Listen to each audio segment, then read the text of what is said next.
Yeah, man. Thanks for having me on. And yeah, it's a continued conversation from you being on AM Wake Up last weekend. And like you said, we bumped into each other a bunch of times before. So yeah, same page on a lot.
Yeah, sure thing. So I'll give kind of like a brief overview of my backstory, where that leads me to now today, and the kind of modus operandus of me going about things in the way that I do.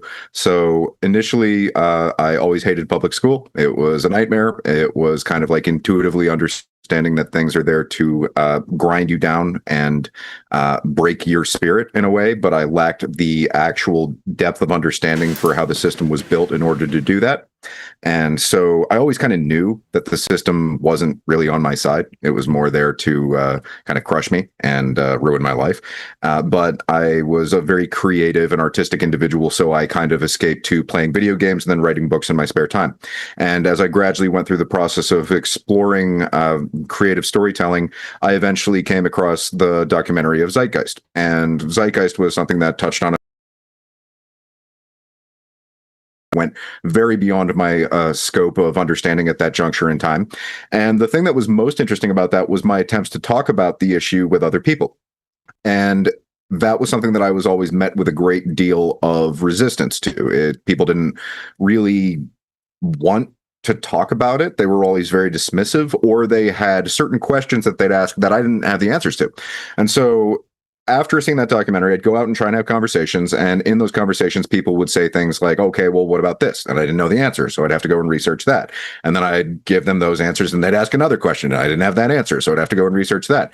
And fast forward about 15 or so years of doing that. And eventually the combined skill sets of me as a filmmaker, as a storyteller, and really just someone who's trying to decipher the maze that we were born into eventually culminated in the show that I now do, which is Conspiracy Synergy. And that's at conspiracysynergy.com. The initial stages of that are more of kind of like a lighthearted curriculum for our friends and family to be able to get up to speed. As you were mentioning, that since transition to mini documentaries that have touched on a great number of different content creators that I regard as real deal, legitimate OGs who are doing the actual work that people need in order to be able to see the situation that we're in. And that includes people like Charlie Robinson is the most recent one. Ryan Christian from Last American Vagabond was prior to that, conjoined with Union of the Unwanted. You were featured in that one alongside of a number of other people that we had at the Third Eye Carnival in Tennessee. And that's building off of the one on Derek Bros, the one on Hervoje Morik from Geopolitics and Empire, and prior to that, Grimerica. And the next one is going to be on Mark Passio. So it's been a long journey going back for about 15 or so years. I was on Corbett like 14 or so years ago for a 9/11 Truth themed film.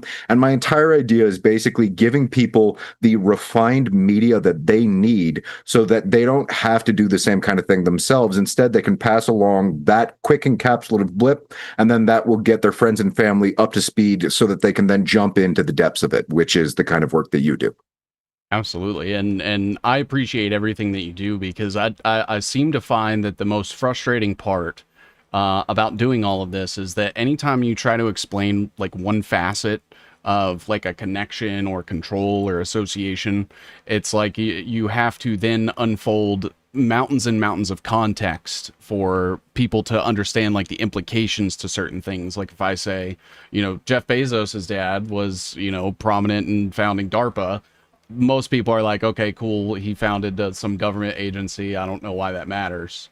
And it's like, man, okay, let me explain what DARPA is, and go back to the military industrial complex and stuff. So it seems to be like over time, as people have kind of been like spoon fed different narratives, that has become their palette.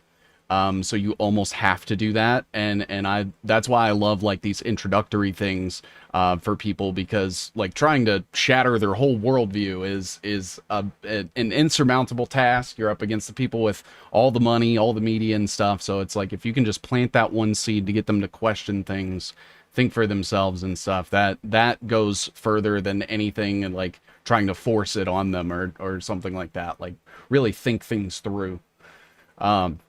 And I love that you brought up Zeitgeist, because that was kind of my first like wake up call. I think I was like just a freshman in high school, I think, when I first saw the documentary. And I went to school, started trying to tell my friends and stuff, and I'm like, guys, 9/11 was not what we were told. And they were like, all right, cool. We've got a football game this Saturday, and I'm like, no, fuck football. Like, there are people in charge trying to kill us. And yeah, it didn't go over very well. So I think we've kind of gone through something like that. You've been obviously doing it for a lot longer, so I commend you for your patience with people. It's I don't have patience with people. That's kind of the cathartic talk that we had on AM Wake Up last week. For anyone who wants to check that out, if you're feeling kind of like burnt out with trying to get people awake, and you want to shake them awake, but that doesn't work, so you got to figure out, okay, well, what does it actually take?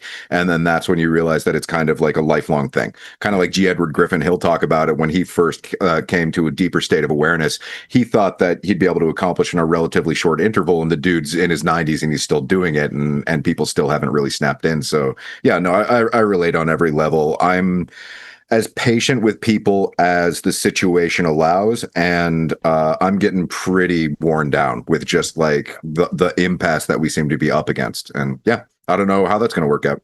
Yeah, I obviously shared those same like frustrations and stuff on the AM Wake Up episode. You guys should absolutely go check it out.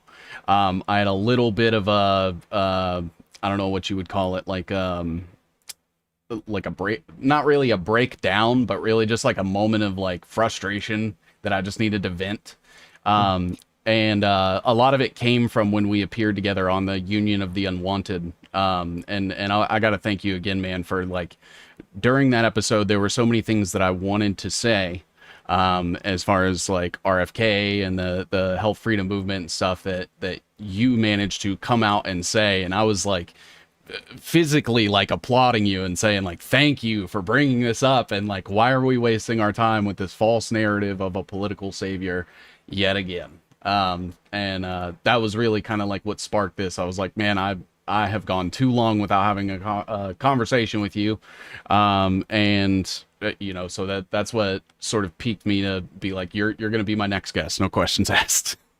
Yeah, no, I appreciate it. It's a difficult landscape. I mean, like, because everybody wants to be included, but you have a variety of different brackets of what that entails. Some people literally just see it as conspiratainment, and it's like, what are you doing? This isn't a show that you tune into every week. It's a depth of knowledge that you're privy to that we've never really had before on a species level, that we're then supposed to pick up and run with, conducive to actually accomplishing something that extricates us from the kind of like containment grid that not only we were born into, but is being actively expanded around all of us right now. So it's one of those things where it's like do or die, life and death on another level, and a lot of people are just tuning it in like it's a TV channel, and that's just maddening. And it's like, nope, sorry, there's a lot of stuff that you need to factor in before you're going to be really in the depths of the conversation for what it is.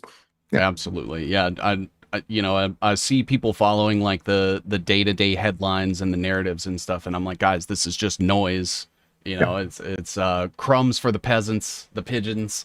So you've been doing this for a long time, and you've sort of delved into many different facets of control. I know you've done things on technocracy. You've done things on like bloodlines, different mysticism and stuff. And so, what is like one of the facets of control, in your opinion, that you feel like doesn't get enough attention? It often not talked about. So really, people, and The deal with this is it's kind of just like peeling away layers of the onion until you realize that it's kind of just a metaphysical quintessence at the very core of everything. And everyone, via their own respective kind of cultural conditioning, will come to view that in one orientation or another. You can take exoteric descriptions of each respective religion and they'll give you kind of a little bit of the juice, but they won't actually give you enough to go all the way. And that's why you can kind of think of like religion, and then outside of that is spirituality, and then outside of that is observation, and then outside of that is actually taking action in accordance with right livelihood, and then going about changing the very nature of the realm that we exist in.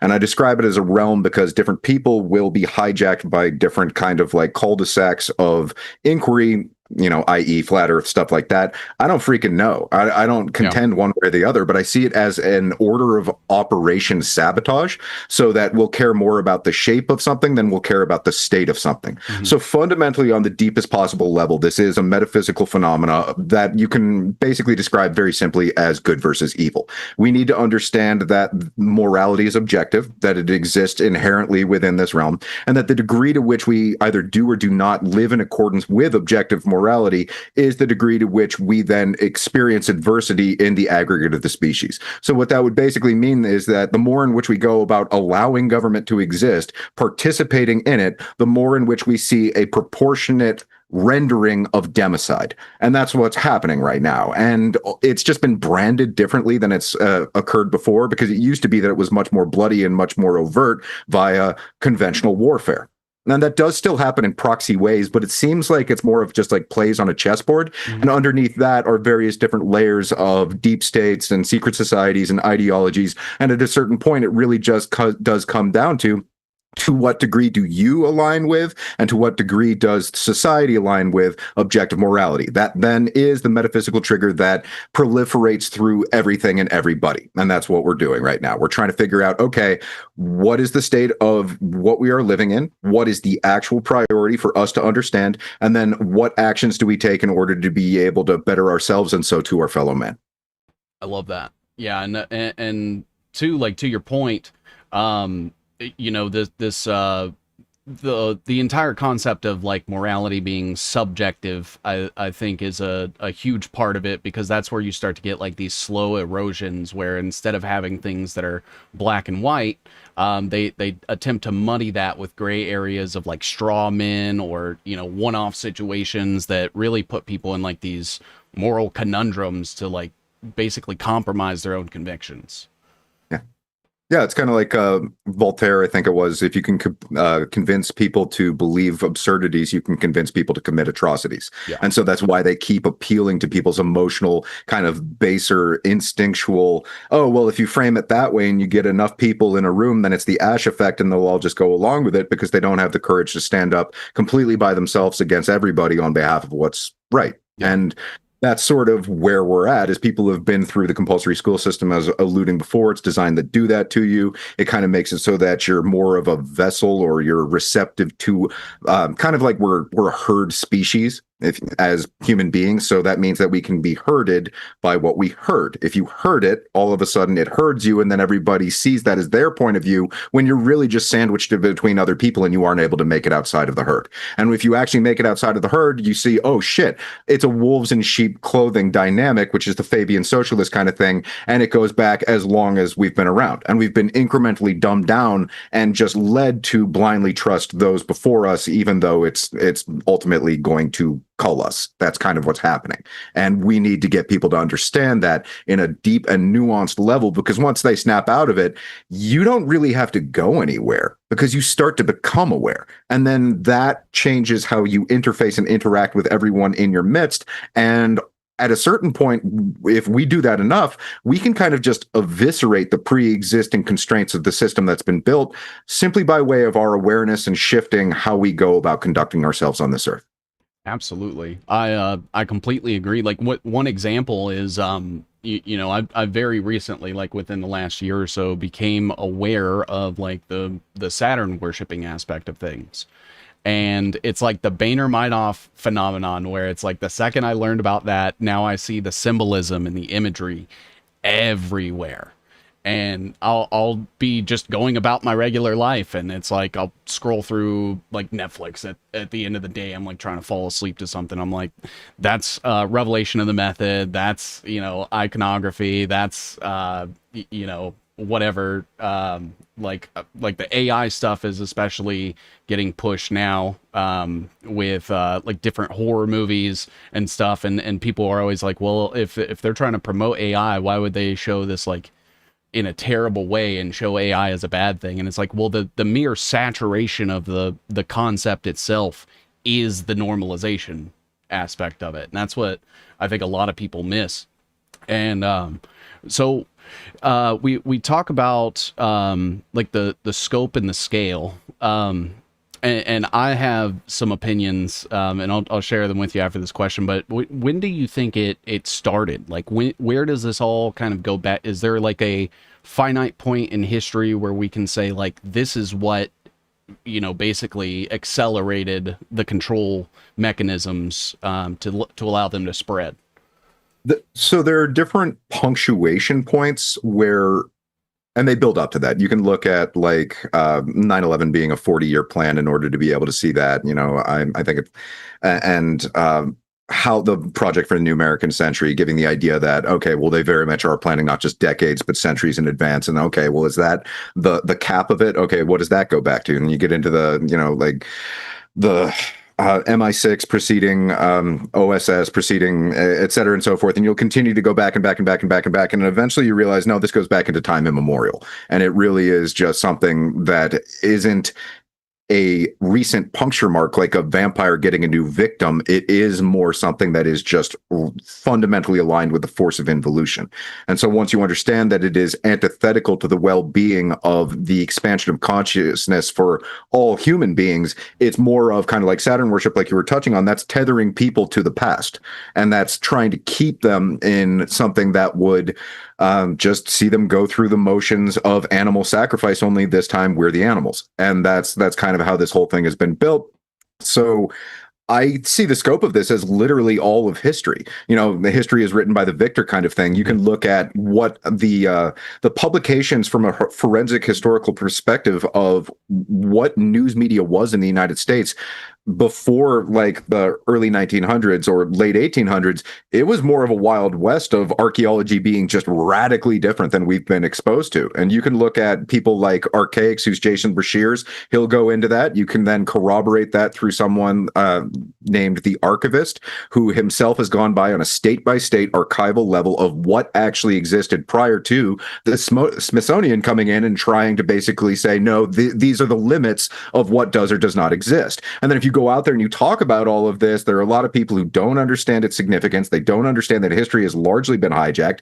And then you'll have other people that are kind of like conflating some of that truth with other points of view that are very much askew, and they'll make it all out like it's nothing but the Jews. And at a certain point, it's like, that's kind of part of it, but it goes a lot deeper than that. And you have to understand that the religioso notions that people exist in on an exoteric level are kind of like leashes that they've been groomed to wear, and they don't even understand that they're being subtly led one way or another based on their allegiance to those leashes. So this is kind of like a removing ourselves from the tiny boxes that we've been groomed in to try and understand the largest scale of what's going on. And that's kind of what's happening with all of us right now, one sort of drop and ripple at a time. So what are kind of like your theories and thoughts that you wanted to share after that? Absolutely.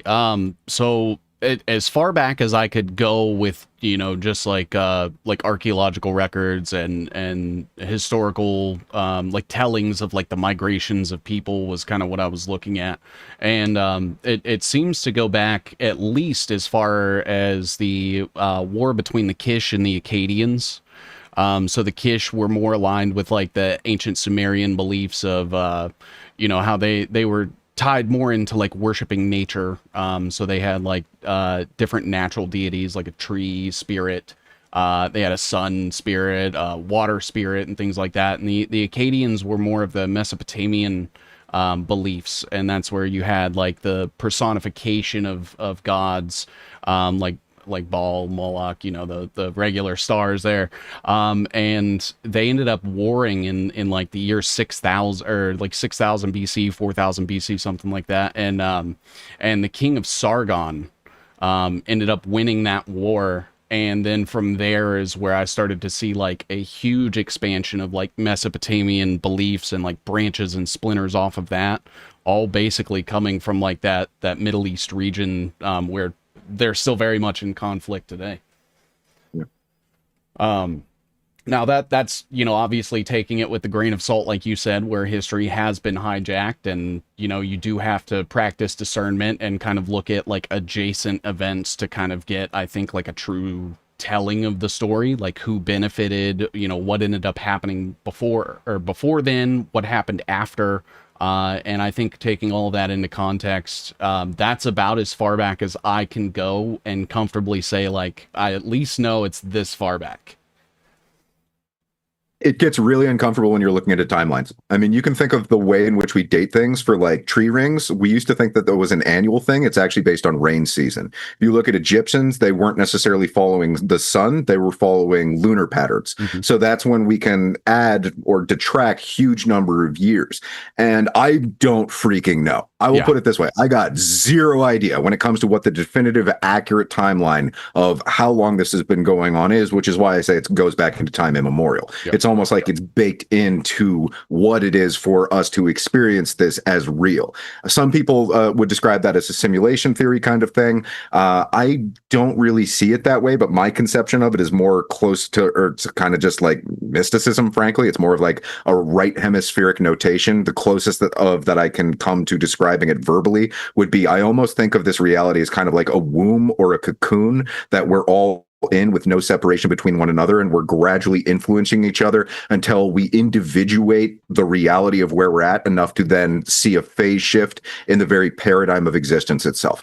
And so that's something that I would describe more akin to kind of like the dreams of angels trying to work out their own demons. That's sort of how I conceive of this whole thing. Now that roughly parallels what a simulation theory would be, and you can get into the kind of like different cultural notations of origin stories, being like indigenous belief of Sky Woman. She fell down, that being the idea of spirit materializing, and then here we are and we're figuring it out, and we're ultimately trying to ascend again. The idea being that we're trying to figure out what we're doing wrong so that we can gradually improve and be better people, not only to ourselves but one another, and stop being such fools who have fallen victim to this ruse. That's really what we're looking at. And so whatever cultural optics you use to describe this, whatever preference you come from and say, no, it's this for this reason, if you really just remove yourself from the constraints of that binding, we're all basically describing the same freaking thing, which is why you can always just bring back to it's good versus evil. Understand morality, live in accordance with it, and it's really freaking simple.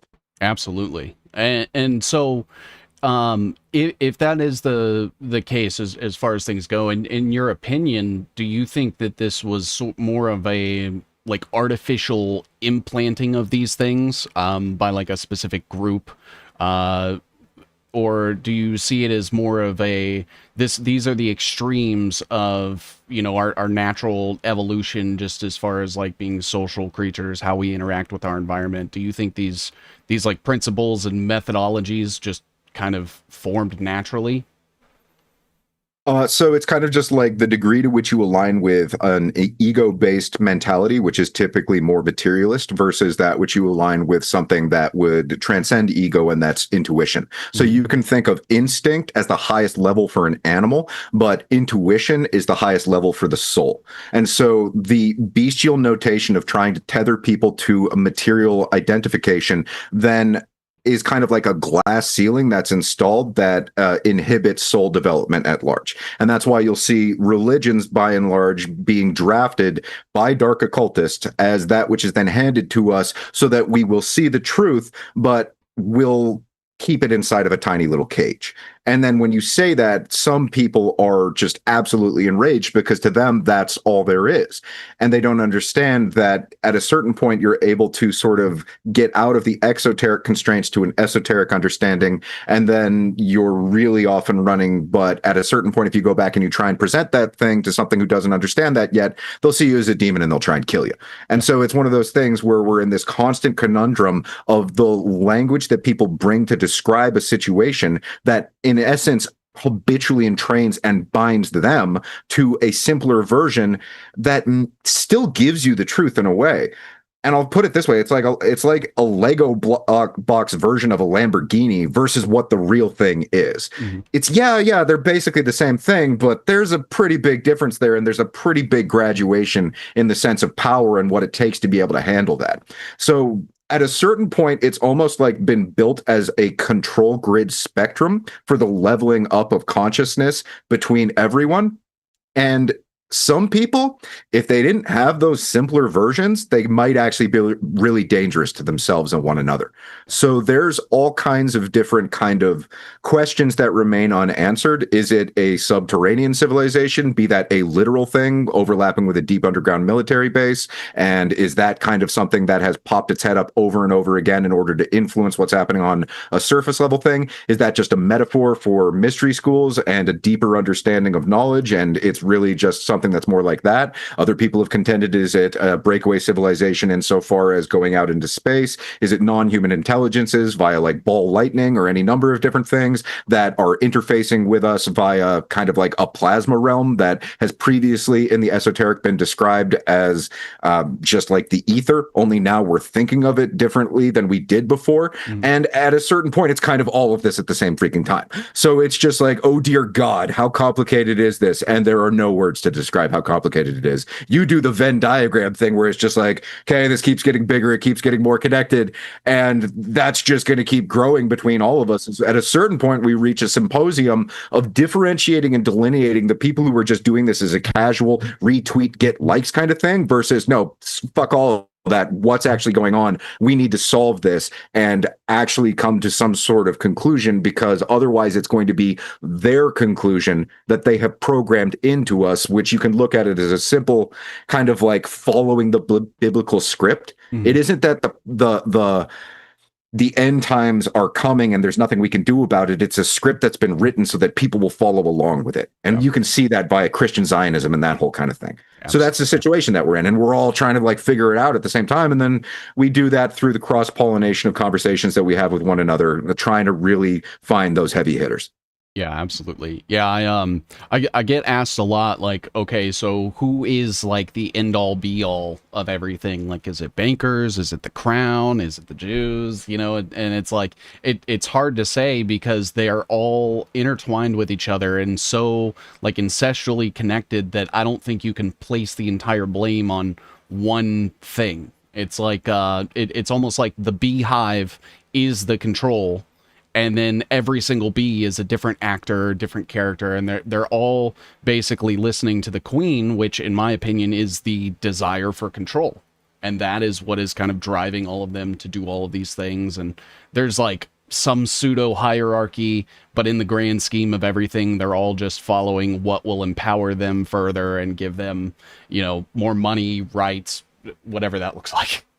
Yeah, no, it's a really important metaphor that you bring forward, because it in essence denotes a hive mind. Mm-hmm. And at a certain point, when you go beneath all of the labels that we would conventionally use to describe, like, oh, is it this thing that I'm pointing at over here? Is it that thing I'm pointing over here? You don't get it. It's that which appears in all of that, proportionate to, I mean, like one of the books that I can go into for it, and this is one of the ones that I recommend if you really want to understand kind of it. It's MK Ultra, Ritual Abuse and Mind Control, Tools of Domination for the Nameless Religion. The Nameless Religion, another way of saying that, is the old religion. And that's being that which goes back so far that it doesn't fit within the boxes that we point at to say it's this or that. Mm-hmm. And so, yeah, it's perfectly very much a hive mind that just proliferates through mankind. And then we have to get our act together, reveal it, not go to war with it necessarily, because it's kind of like a vampiric nature that the more in which it's revealed, the more in which it withers. And at the exact same time, it feeds upon itself.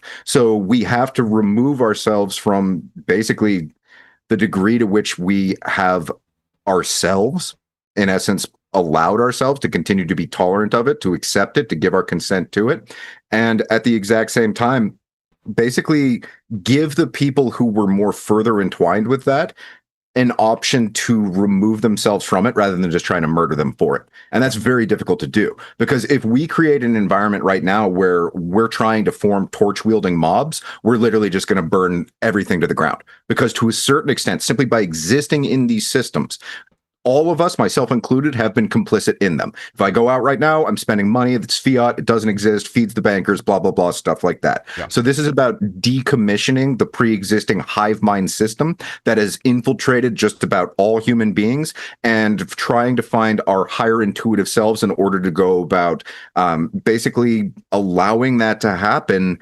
Because it's like the metaphor for Plato's cave, the chains are on them, but they aren't like tightly bound. They can literally pick them up and remove them at any time, but they're so entranced by what they're looking at that it never occurs to them. So this is kind of that period in time. We have to remove the chains from ourselves. The tight binding doesn't really work that way. It's just that we need to be creative and find a way to let go of the things that kept us in the past, much like Saturn worship was designed to do.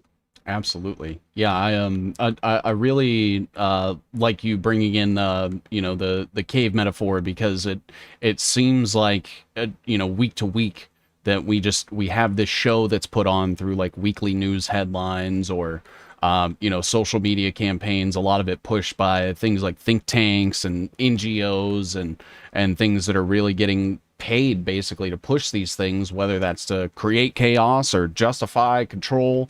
And it seems to capture whether it's the imagination, but at the very end of the day, like the attention of people, and it keeps them so absorbed in the system by creating compelling storylines, like what we're seeing with the Trump administration.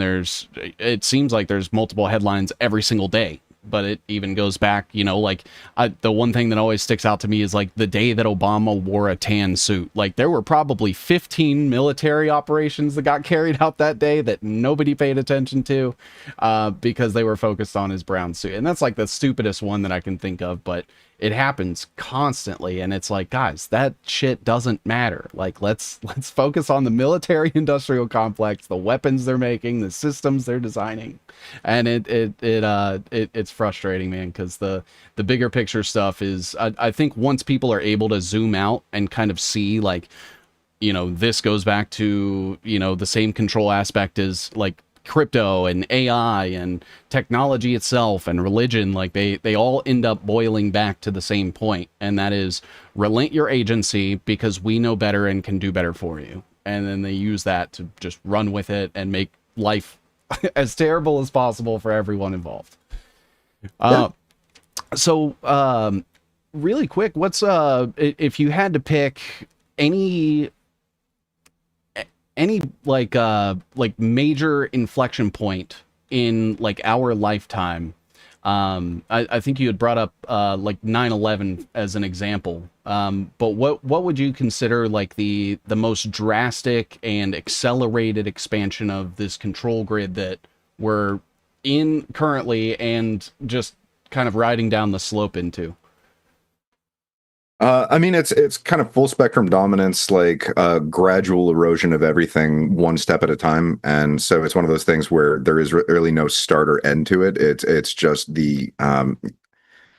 it's like being in a vat of acid, kind of, in a certain way. And then the longer you're in there, it sort of numbs your nerves until you don't even respond anymore when it cuts little pieces of you off. Mm-hmm. And that's what it feels like. So, I mean, yeah, 9/11 in my lifetime, like I was just in high school at the time of it happening. And I remember watching on TV, and when the buildings came down, my jaw dropped with it. It's like, that didn't make sense intuitively. And I had a family member who was there who got away, but it's one of those things where I was born in the States. I grew up in Canada. So it was more of like a personal experience for me. It's like the country being attacked, and everyone, before that, they'd make fun of me for being American. But on that day, they were all like, hey, sorry for what happened. And that's one of those things where these events are designed to touch on a very personal level. And what we saw most recently, insofar as lockdowns, was almost like a bifurcation of how we think of the species. Because now people will look at the idea of did you or did you not get an injection? Mhm. But that's one of those things where even that notion isn't adequate to describe the reality of the situation. Because you can use electron microscopy or other methodologies to try and analyze on the smallest possible level what the shit was in these vials. And none of them are the same. Yep. It's one of those things where it's like a smokescreen blanket for human experimentation. And even then, that doesn't mean that what was injected is separate from the electrosmog environment that we exist in. Or for that matter, the emergence of like the placebo-nocebo effect of what we're simply capable of with our own imagination. So a lot of people can literally, as the slow trickle of disclosure comes out, scare themselves to death. Or they can be scared into the next step, which will be, oh, hey, this next injection or this next technological intervention is that which will save you. And that's when it factors into the transhumanist thing. And so this bifurcation of the species that has happened in people's minds, not necessarily in reality. Although there is, I'm not disputing the reality of how many people were poisoned and how bad that was, but I'm saying it's not as simple as the version that we've been told. And until we really start to unravel kind of like how evil and nefarious this all is, we're just going to get roped into the next stage of how we're being played in the great game, which is what it used to be called, going back into the like playing of the entirety of Europe against one another, royal family marrying in order to bang their armies against one another to see who can gain ground. That same thing is going down, only now it's gaining ground mentally. It's the idea of trying to get you to fall into mental contours. So I would say ultimately the greatest degree to which this has been perpetrated on a species level is the narrow constraints of binary thinking. We have already been chipped into thinking of things as, oh, it's either this or it's that. It's limited rather than it could be much more outside. And so once you realize that, you have to question everything, including how you would formulate a question. You know, it's like every single different notation of what it is to be a human being and extrapolate that entire different paradigms of perceiving, which you could argue is kind of like a left-right, not in the political spectrum, but in the hemispheric way in which we go about conceiving of things. Simply the using of the English language will disproportionately align us with the left hemisphere kind of like building blocks of the Germanic root language, whereby if you look at Latin, that was more right hemispheric. You would paint pictures with the way in which you would speak things. So they've got us simply in the way in which we've habitually and trained to speak and to conduct ourselves more building with blocks rather than painting pictures. And that's where we're at. What if what we need to get ourselves out of how they have trained us and bred us and groomed us and conditioned to be is creativity? What if it's being playful? What if it goes in things that seem counterintuitive and yet they would offer us the skills that we need to, through that kind of circling of the square, change everything? And so I think really it is just a mental, gradual enchanting of us as a species and a habitually entraining us to think within narrow margins when if we just allowed ourselves to be creative, that wouldn't be a problem anymore. Yeah. And I like that you brought up like the binary thinking thing, because I a few months back I did this thing called Normalizing the Agenda, which kind of talks about I used mRNA lettuce as sort of an example. Do you remember that story that came out last year where they were saying, you know, we can put mRNA in the lettuce. Do we classify it as a drug or not in grocery stores?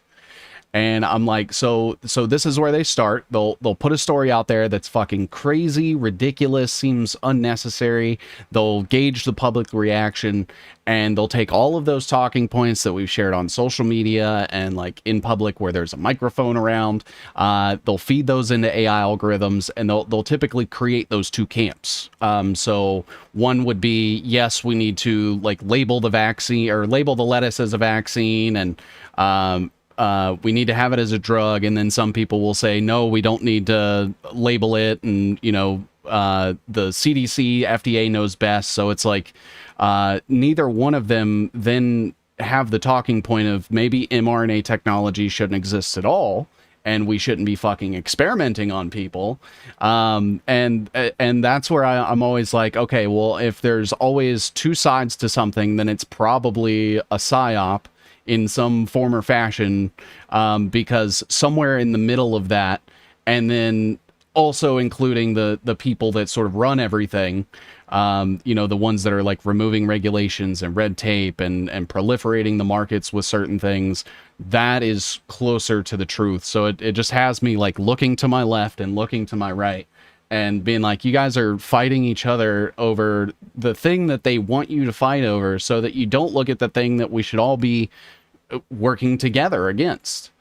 And it's insane, because like once you understand how that method sort of works, and then you just watch the news headlines, you're like, oh my god, oh man. And just seeing people take one side or the other and never doing anything in between, or anything like that, man. It's almost comical if it wasn't leading us to where we're going. Oh, I guarantee you that the psychopaths who are doing this think it's literally the funniest thing alive. Yeah. Like, if you can get people to wear 5 masks and not understand that, like, all the different layers of deception there, it's like, okay, let's get them to wear, oh, now it has to be a polka dot mask in order for it to work. Stuff like that, Yeah. And they'll do that shit. So from their perspective, if you're out there and you're doing this kind of thing, to them, it's probably the greatest comedy show that's ever existed. Yeah. And that's a nightmarish thought for us to take upon ourselves. And I constantly try and figure out what their motives ultimately are. And it isn't like a central thing. It's kind of like factions. I'd contend there are different layers of conscious awareness of what's actually going on. And I don't ultimately have all the answers. I wonder, and I postulated this question on AM Wake Up in our chat there. It's like, are some of them trying to get us to wake up, and they can't do it? And we keep making things worse. And so they have to try and create this just brutal, horrific, oppressive thing that, until it gets a certain level of bad, we won't understand that we're supposed to improve ourselves. And maybe they were trying to tell us that this whole time. But that's kind of framing them like they're the good guys ultimately, which could be something that they're telling themselves. Yeah. And so it's like you get into all of these, what is ultimately the motive?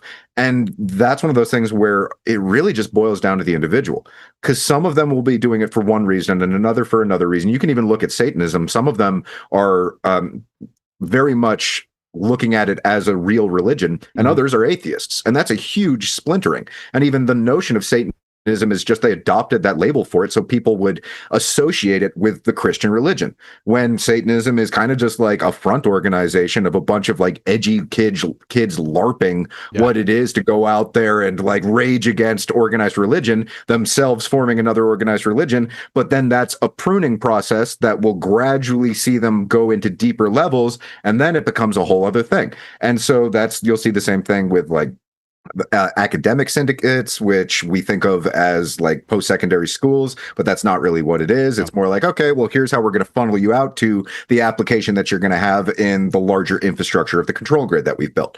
And so it's one of those things where it's just like, what is anything on the surface if not just a lie for what's hidden within the depths of us?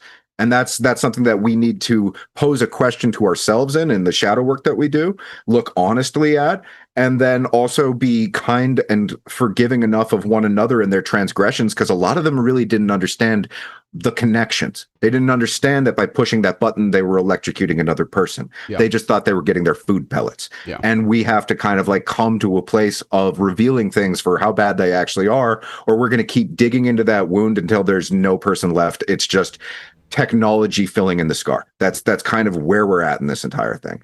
And that's so painful, because right now people have been conditioned to fall in love with their screens rather than to fall in love with human beings. Yeah. That's a powerful quote. I might end up clipping that for us. Okay. And I agree. Especially when, you kind of consider that, you have so many people that are like just straight up told from, a very young age. I'm considering like, especially the people in these like royal families and bloodlines and stuff that, Elon Musk was essentially, I think, like groomed by his mother to complete the vision of his grandfather. And so he's like always been told he was special and he was destined to do this thing. And I think that was largely like a big reason why he was picked to be like sort of this front man, because he truly believes that he's doing good. And that seems to be a sentiment with like all of these test reels. They think that, oh, well, if we use eugenics to breed out the undesired traits of humanity, then we're doing a good thing. And it's like, okay, but you're the ones deciding what all the undesirable traits are.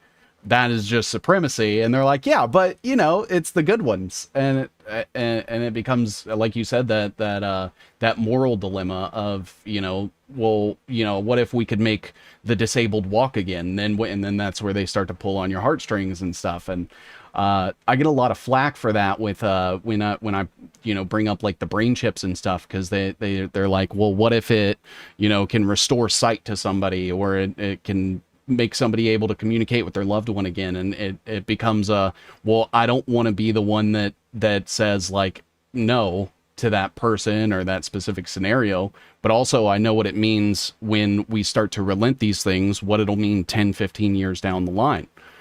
And that's something that I sort of struggle with now, is that I'll see things that are kind of introduced, like people will say, AI is a tool and it depends on how you use it. And then I like to bring up things like the nail gun that they use on cattle. And it's like, okay, well, that was designed specifically to be used to kill cattle. You give that same cattle gun to a cow and it's fucking useless. It's not like they're going to overthrow the farmers by giving them that tool. And that's kind of what I see like AI and crypto and things like that as. And I don't seem to get a lot of people that kind of see it that way. Yeah, so it's a really important kind of notation of orienting our directions and the decisions we make here in the now and moving into the future. The entirety of the allopathic method, I can't say the entirety. We know the Rockefeller funding in order to be able to create it. And you can look at the stats or something like anytime that an allopathic hospital goes on strike, the overall mortality in that region goes down between 10 to 30%. So in essence, they're better at killing people than they are at helping people. And it was built that way by design. Most people inside that system have no freaking idea, and they will vehemently fight against anyone who makes a contention like that. Third leading cause of death in the United States was medical malpractice or medical error. Number one cause of bankruptcy is medical debt. So this is one of those systems where it's a covert system that's actually there to prey upon people and to break them. If you take the example of something like the neurochip, okay, well, that's looking at the idea of a technological intervention. Technological intervention, in essence, being the definition of allopathic medicine. It's the idea of that which is cut, burn, and purge, more of like seeing us as things that can be chopped up rather than brought to a state of equilibrium. You can look at a similar notation of development out of crippling ailment for the human brain as neuroplasticity. Neuroplasticity, if you apply the appropriate methodology, can see people who had strokes, who have been reverted to an infantile state, gradually learn to crawl again, learn to walk again, learn to talk again. They just have to go through the motions of doing it slowly, working with nature, rather than thinking that some sort of surgical intervention will be the determinant of making them better. You can look at the adverse effects of root canals, the adverse effects of vasectomies, of all these different kind of things that we take as just commonplace, but the reality is that they're fucking with nature. Yep. And if we do that, we throw ourselves out of whack in a holistic, calibrated kind of, let's say, conjoinment, not only with one another, but with Mother Earth as well. So if you get into the history of shamanic practices, the legitimacy of what that offers, our ability to help other people, much of the idea of what is currently being unrolled to help people has come as a kind of like tail end savior complex after poisoning people in mass for generations over and over again. It's like, oh, now we need these things in order to help the people. By the way, they're that bad in the first place because we did that to them, but we're going to leave that part out so that we leave them no choice. Mm-hmm. So at a certain point, we in essence have to remove ourselves from the vaccine schedule, which is just eugenics. We have to remove ourselves from all of these technological impositions and interventions that throw us out of whack as a human species. And at the exact same freaking time, if you get freaking shot, you're not going to go get someone to sprinkle a bunch of herbs over your wound. There are certain interventions that we do need from the allopathic method. So it's differentiating and delineating what one thing is versus what another thing is, what the pros and cons actually are. In order to see that for what the reality is, we need to kind of just like broaden our point of view to medicine being holistic, not just nitpick, but holistic. And until we do that, we're going to continue to stumble over stumbling blocks that were built for us to keep us down, not to prop us up. And so everyone out there who's just like, oh, here's the solution, it's this. It's like, you don't understand how bad the problem is. We got to get back to a point of where we're resonating in accordance with our higher level and ultimately the higher level of the species. And if we aren't doing that, then we're kind of just getting kind of like clocked a little bit one way or another to keep us off point. Absolutely. Yeah. I think what really helped me sort of gauge the scope of how everything is was taking into account like most of the 20th century and saying the industrialization of basically every single field, and what the Rockefellers did with like the medical, they basically transformed the medical field into the medical industry.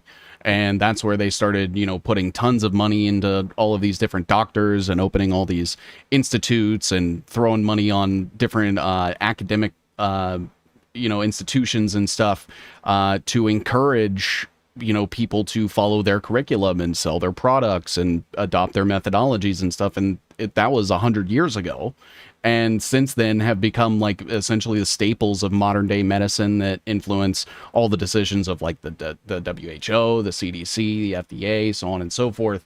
And it becomes basically what seems like these people that are supposed to be held in a higher regard for accuracy and truth and altruism are the exact inversion, and they're selling you the things that are killing you while telling you they're making you better. It's it's rough. No, the term for that I use is gaslight gas chamber. That's what we all live in all the time. Gaslight gas. I like it. Yeah, man.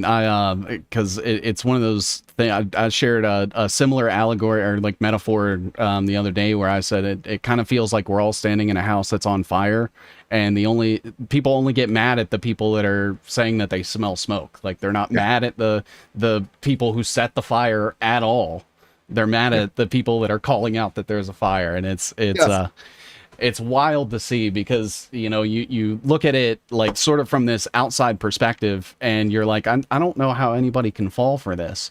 And it's almost like I've been awake long enough to now no longer associate with like the mind state of people that are able to just receive this information on a face value, accept it as true. It's like, if it's coming from the government, I automatically doubt it. If it's like someone coming from academia, that's a red flag for me. That's not like a good thing. You know, anyone in government, like people take politicians at face value all the time. And I'm like, that should be number one, like never do that. It doesn't matter if it's coming from the White House speaker, the president, some CIA official, the documents that come out from them. Like I always take those with a grain of salt too, because just because they were declassified doesn't necessarily mean that they're true. And it's crazy because people think that it like stops with like government institutions and like banks and billionaires and stuff. And I'm like, this is proliferated. Historians, mathematicians, physicians, scientists, medical doctors, teachers, basically every single facet of life, it seems like. And I think people are not willing really to accept that every single institution has replaced their accountability for the price of taking them further and further down that path, where it's, you know, where normally we would have a general understanding of like science and biology and stuff enough to at least take care of ourselves. At least it seemed like in the past. And now we have to, we're basically supplementing our capabilities and our agency in order to be taken care of. It almost becomes like a mommy state sort of mentality where it's like, well, I don't want to have to become a semi-expert in like these various different fields. So let me just, let's let the state watch my kids while they're in public school. Let's, trust the doctor instead of trying to figure it out for myself.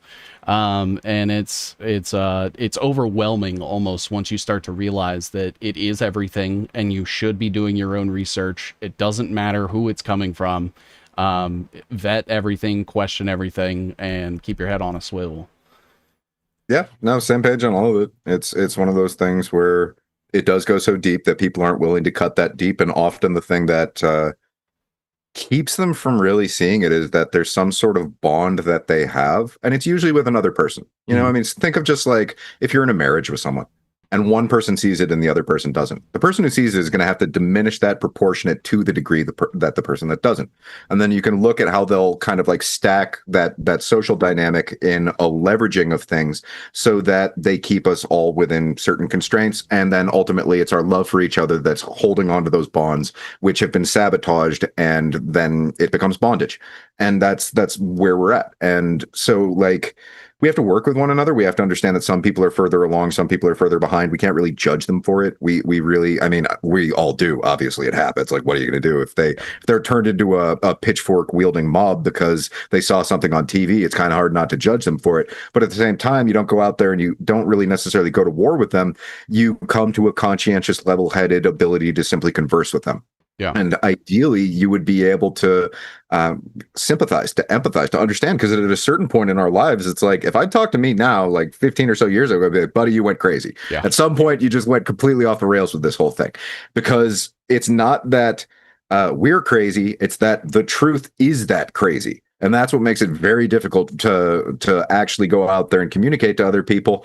And that's really difficult for them. As difficult it is for us, it's like, can you even imagine how difficult it would be for them if they think that by taking this, like experimental injection that they think of as a vaccine, that's going to then curse them to illness later on? Is that a carefully dialed metric of manipulation on some back-end server that they're tapping into individual peoples? But we think of it as if it's a pre-existing doom loop that just because you had happened to you, it's inevitable. I mean, so they're playing with all these different mindsets, and then we as the alternative media can potentially be weaponized because we'll go out there and we'll follow into the narrow constraints of viewing it in a particular way. And at that point, we're just a mouthpiece dissemination of what they slowly kind of MK Ultra dripped into us without us even acknowledging or recognizing it. And that's one of those things where we can potentially even be the enemy of ourselves while thinking of ourselves as if we're doing the right and righteous thing. And so it's just, once again, a process of refinement over and over again. We can't be too condemnatory or cruel, but at the same time, we do need to understand our rights and what natural law is, because it bears more prominence than man's law. And so many people continue to think that that's the way things actually go. But nope, at a certain point, it really fundamentally breaks down to what is true. Yeah. And at a certain point, that means you're supposed to find the good in you. Yeah. I love that sentiment, because it really does sort of transcend everything. Where, when you strive to be good, when you're met with like particular criticisms, sometimes those are for the best, and it seems like that's where the ego kind of gets in the way a lot of the times. I've sort of struggled with this, where I've not really hesitated in like calling out people that I see have like prominent connections or like are insanely wrong about something. And it comes from a place of like, I want them to understand and realize it. But they always take it as like a personal affront, where, if they were able to see that, I would champion these people. But the one example that always comes to mind is Ian Carroll. And it's like, he was so wrong about everything. Like, if I was able to somehow like place bets on Polymarket against him, I probably would have enough money to like give out to people to be like, hey, go set up a website, go, whatever. And it's really hard because, I see that like level of consistency in being wrong, or whatever that looks like. And it's so hard for me to not make judgments against their character. Because at the end of the day, like we can't read people's minds. So really all I have to go off of is like a pattern of behavior. And it seems like the ones that are pushing, these different narratives and these different agendas seem to be the ones that take these criticisms the most personal. Well, it's also kind of just like you can establish a long track record of credibility only to pull it later down the line. Yeah. And that could be them being compromised from the onset, or it can be, oh, just threaten their family. Yeah. Things like that. So a lot of the time we can make attributes towards an, and I'm not defending Ian Carroll. It's like, it's one of those things where it's like, we don't definitively know what's going on what level. And a lot of people approach it in a very simple way. Like I'll see this on Twitter all the freaking time. And I'm assuming that these are real people. They could be bots. God knows at this point. But it's just like, oh, they're controlled up, blah, blah, blah. It's like, oh, they're this or that, blah, blah, blah. It's like Steve, who co-hosts AM. I'm the co-host, but he's the host of AM Wake Up. And I've been doing Wednesdays with him for over a year now. His term for it is controlled opportunists. Mm-hmm. And we had Matt Raymer on, who's basically out there doing content safe, trying to make sure that people's content is loaded onto platforms so that it can stay safe and is there on the back end in case something happens to the internet and its infrastructure and that kind of thing. And basically the idea being that I got lost in describing what he does, but the premise is that you could potentially bribe someone without them realizing they're being bribed. And that would go like this. Say that they go out and they put out content and they think that it's authentic and they'll build it slowly over time. And then you can just throw like a few 100,000 followers their way. You're not actually bribing them, but they've gotten a reinforcement for telling the version of the story that they genuinely believe. Mm-hmm. And once you do that, they're kind of on the hook because they're just running with what they feel is organic. Mm-hmm. And so at a certain point, all of this has been crafted as kind of like echo chambers of positive or negative feedback, be it clickbait and rage bait, or those things which, oh, hey, no, people really appreciate that.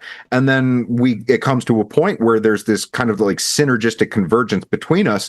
And at that juncture, I don't know, because that's kind of almost where we're at this point. It's like people have to realize that whether you believe in it or not, if it's true, it's going to continue being there. I think it's almost like a Philip K. Dick quote where he was like, truth is that which persists even after I stop believing in it. Yeah. And a lot of what's happening right now is people's belief systems are starting to wear off and they're starting to see what's going on behind the scenes. Absolutely. Yeah. I love too, like, the framing, because it is one of those things where, I don't know how you would feel about this, but if I were to like randomly get, 10,000 followers overnight, or there was, some sort of contract that was like laid out before me, my first thought is, what am I doing to get this person to like support me? Like, what happened? And I would like go back, retroactively examine everything and be like, okay, what did I say that was in line with the agenda that's like pushing this narrative for them? Because there is no free lunch at the end of the day, and it's like these things are coming from somewhere, and somebody is facilitating these things, whether it's an algorithm, that was coded by someone that is pushing this agenda knowingly or not, or it is just a bad actor like approaching me with some opportunity. I have a huge case of imposter syndrome, so I'm always like, I'm never getting anything unless there's a catch, and I don't know how people can't see that, where it's, they do blow up overnight, or they do get this huge contract, like Joe Rogan getting a $250 million spot. Like, how do you not sit there and question, why are they willing to pay me all of this money? And, it seems like I don't know if they're like surrounded by yes men who are like, you're so great, you absolutely deserve this, blah, blah, blah. Whatever that looks like. But what do you think is the reason for that? Like, why they don't stop for a second and say, like, why is this happening? Well, Rogan's like Mockingbird 2.0 military operation, ostensibly masquerading as the world's most popular podcast. And then that will, in a peripheral way, touch on the vulnerability or the desire to people to kind of kiss the ring, or with the idea that, oh, maybe they'll get to wear the thing. And so that's one of those things where I think at a certain point they need to conflate fact and fiction. So they do want disclosure in a real way, but then they want to hijack it later on.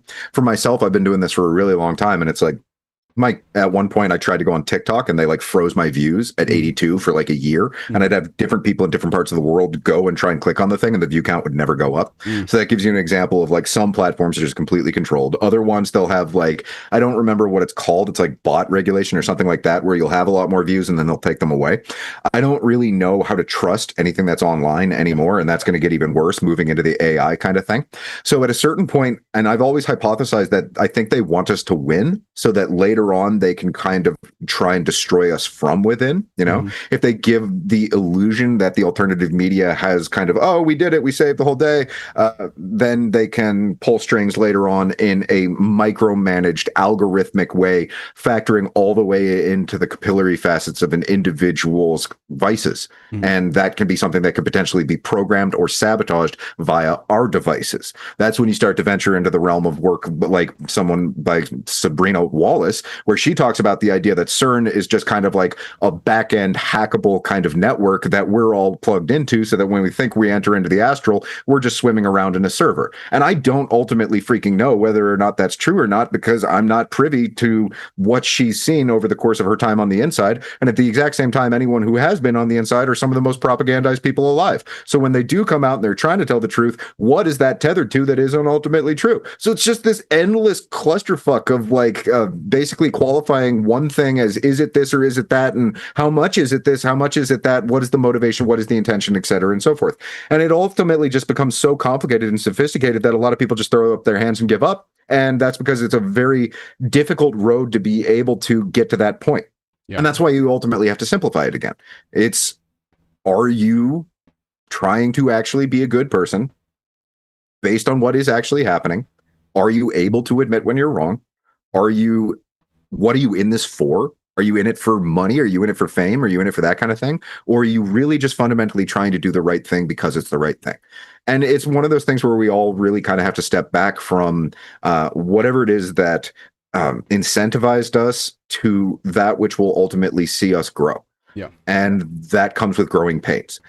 And so it's this just long form process of, I think they are trying to show us something that is probably very terrifying. Yeah. And what that is, be like non-human intelligence, like actual history, who we are as individuals, because we talked about the idea of kind of like an internet dead switch in a way in which they make all of our search histories public so that it can be viewed in private, either by a select few or potentially by everyone.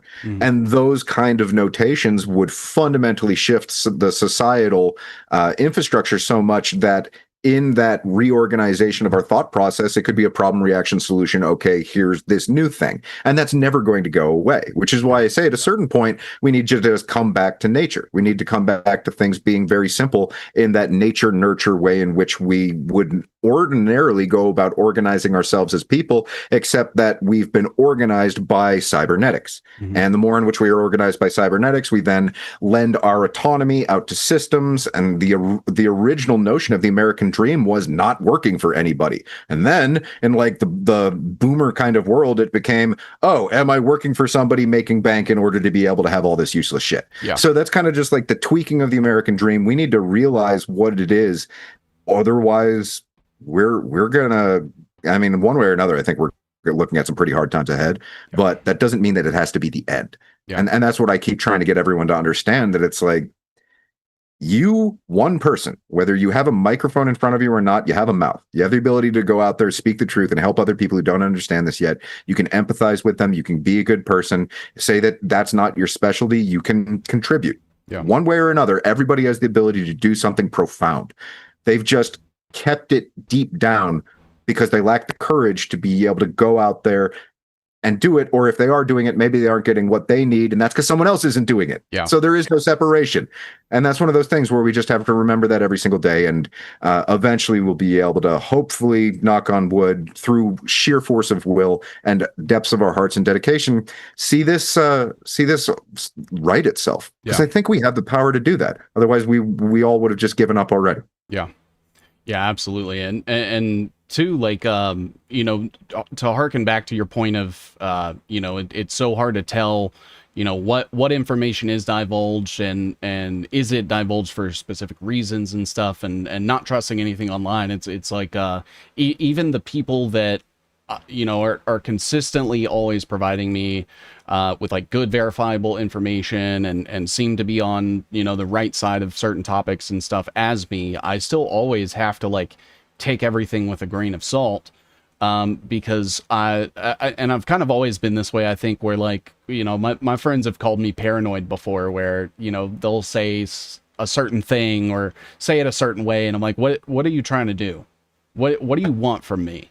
And that has, I guess, just kind of extended out. And it's not one of those things where like, I think that everybody is an agent and is out to get me and shit like that. But it's like the only thing that is consistent is the information. And like people can be changed, manipulated, threatened, coerced, bought out, whatever that looks like. But the information, it is what you should like basically like, I guess, place value in, because that is, like you said, that the truth is absolute. Well, I mean, so like the idea of everyone being an agent, I think that the nuance of that has shifted, and this is just kind of my hypothesis. And it's I think that it's a slow drip MK Ultra, so that it's now affected all of us, and we're kind of an agent and the person trying to be Neo at the same damn time. And what I mean by that is it's almost like programmed into our subconscious, so that it's like devil on one shoulder, angel on the right, and so we'll always have a little bit of that in us to a certain extent. And then it's, do we have the ability to work through that, to transmute that from a Jungian perspective, to individuate that, the premise being to come to terms with our darker side, rather than to curl up in a ball and hide, and in so doing, keep everyone from being able to make progress in the great revelation that is currently happening on the species level of the apocalypse, which really is just the removing of the veil. And that's what's going on right now. And so it's one of those things where I think in a certain way, we're all that agent. Are we consciously aware of it? Is it tethered to a bond? Like all of those different caveats come in at that point.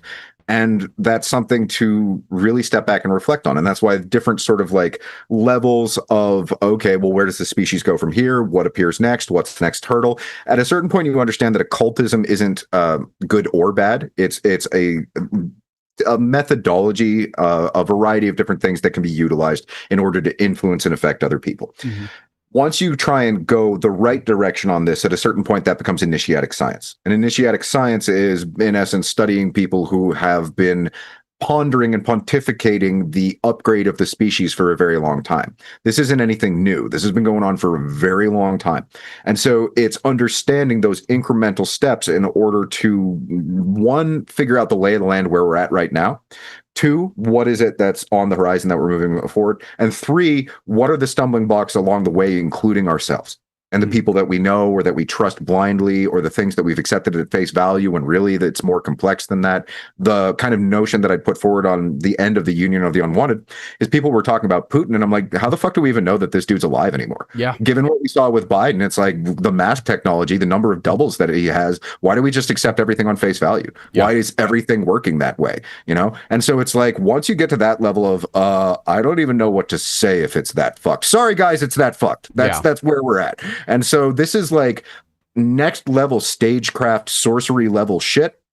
People don't want to acknowledge it, let alone understand it, let alone try and transmute the thing that is binding them to the person who doesn't see any of it yet. Yeah. But that's the situation we're in. And, one thing that I always contend with is, I'm trying to like, put the truth out there and make all these connections and really wake people up. And I always like have to pause for a second and think, am I being used as like sort of a revelation of the like a Ted Kaczynski without the bombing kind of thing?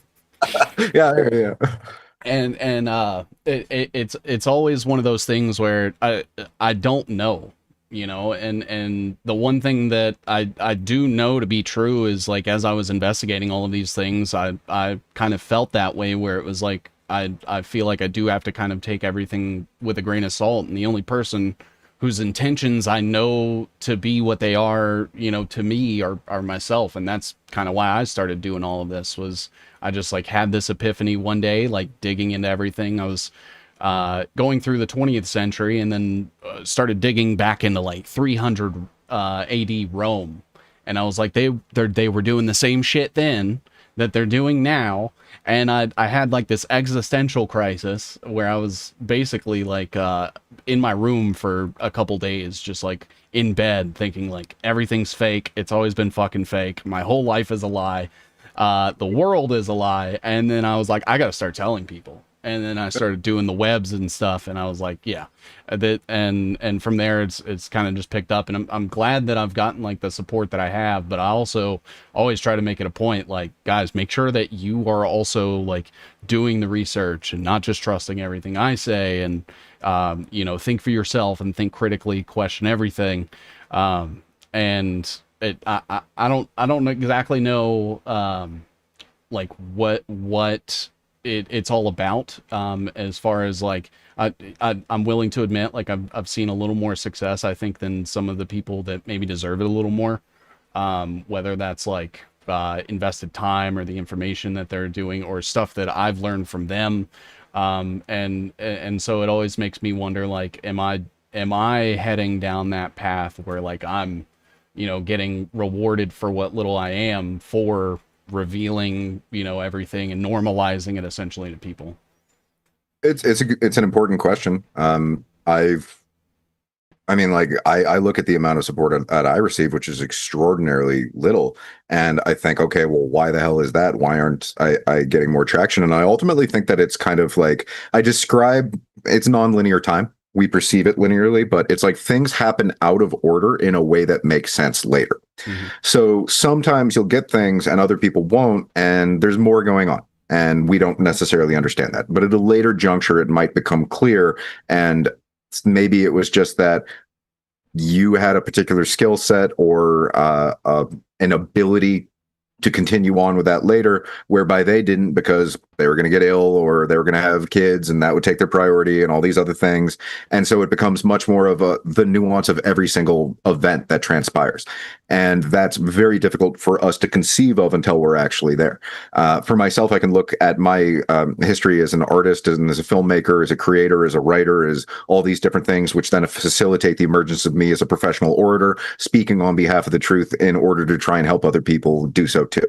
That's not something that I set out to do. That's something where I gradually realized what was going on, and now it's a moral obligation to do that. But at the exact same time, insofar as my financial returns, I've never been above the poverty line.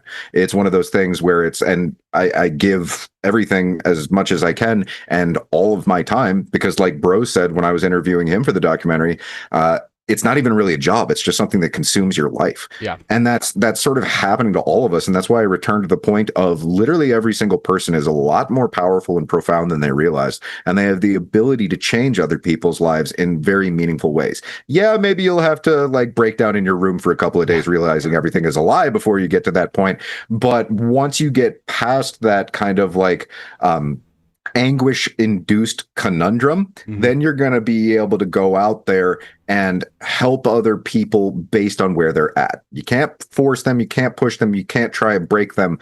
But there's kind of like this quote: if you approach someone with the intention to change them, they resist. If you approach someone with the intention to understand them, they change. Yeah. That's where we're at. Okay. Yeah, I really like that. And it is one of those things where it seems like, I don't know if you've kind of run into this, but I've also had some I guess criticisms of some of the people just in the like truther space, I guess. I don't know what you want to call it, but it does seem like, I'm trying to find the right way to word this. Okay. It does seem like there is not so much of that willingness to understand, when people do have like differing points of views. Like I'm under the belief, for example, like viruses don't exist now. Yeah, same pitch. Yeah.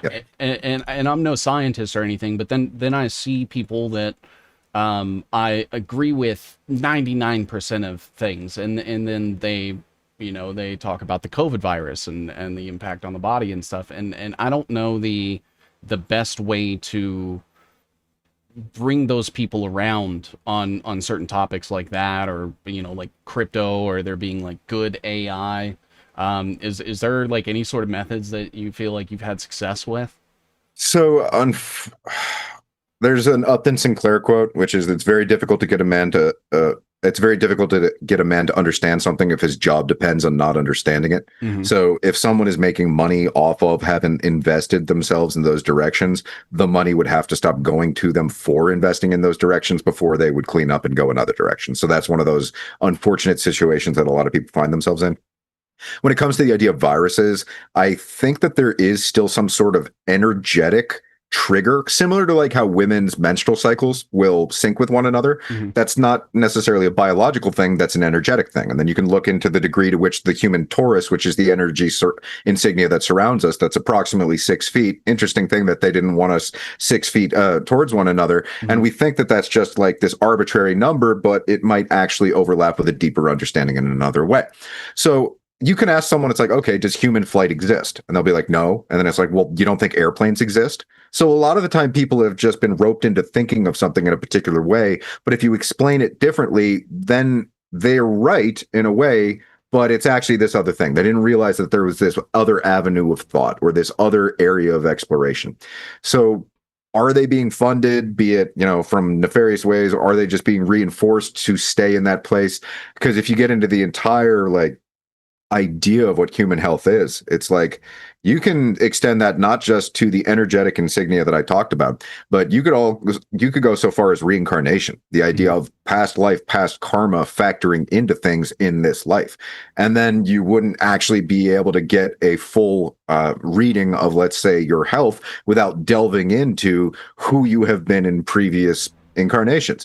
And that's one of those things where then from a religious perspective, that's crazy, even though prior to the 4th century, it was a well understood idea that that's actually a thing. And then you can look into the literature on past life recall, what people are like prior to the age of 7, of having their psyche kind of set into the environment that they were groomed in or raised in.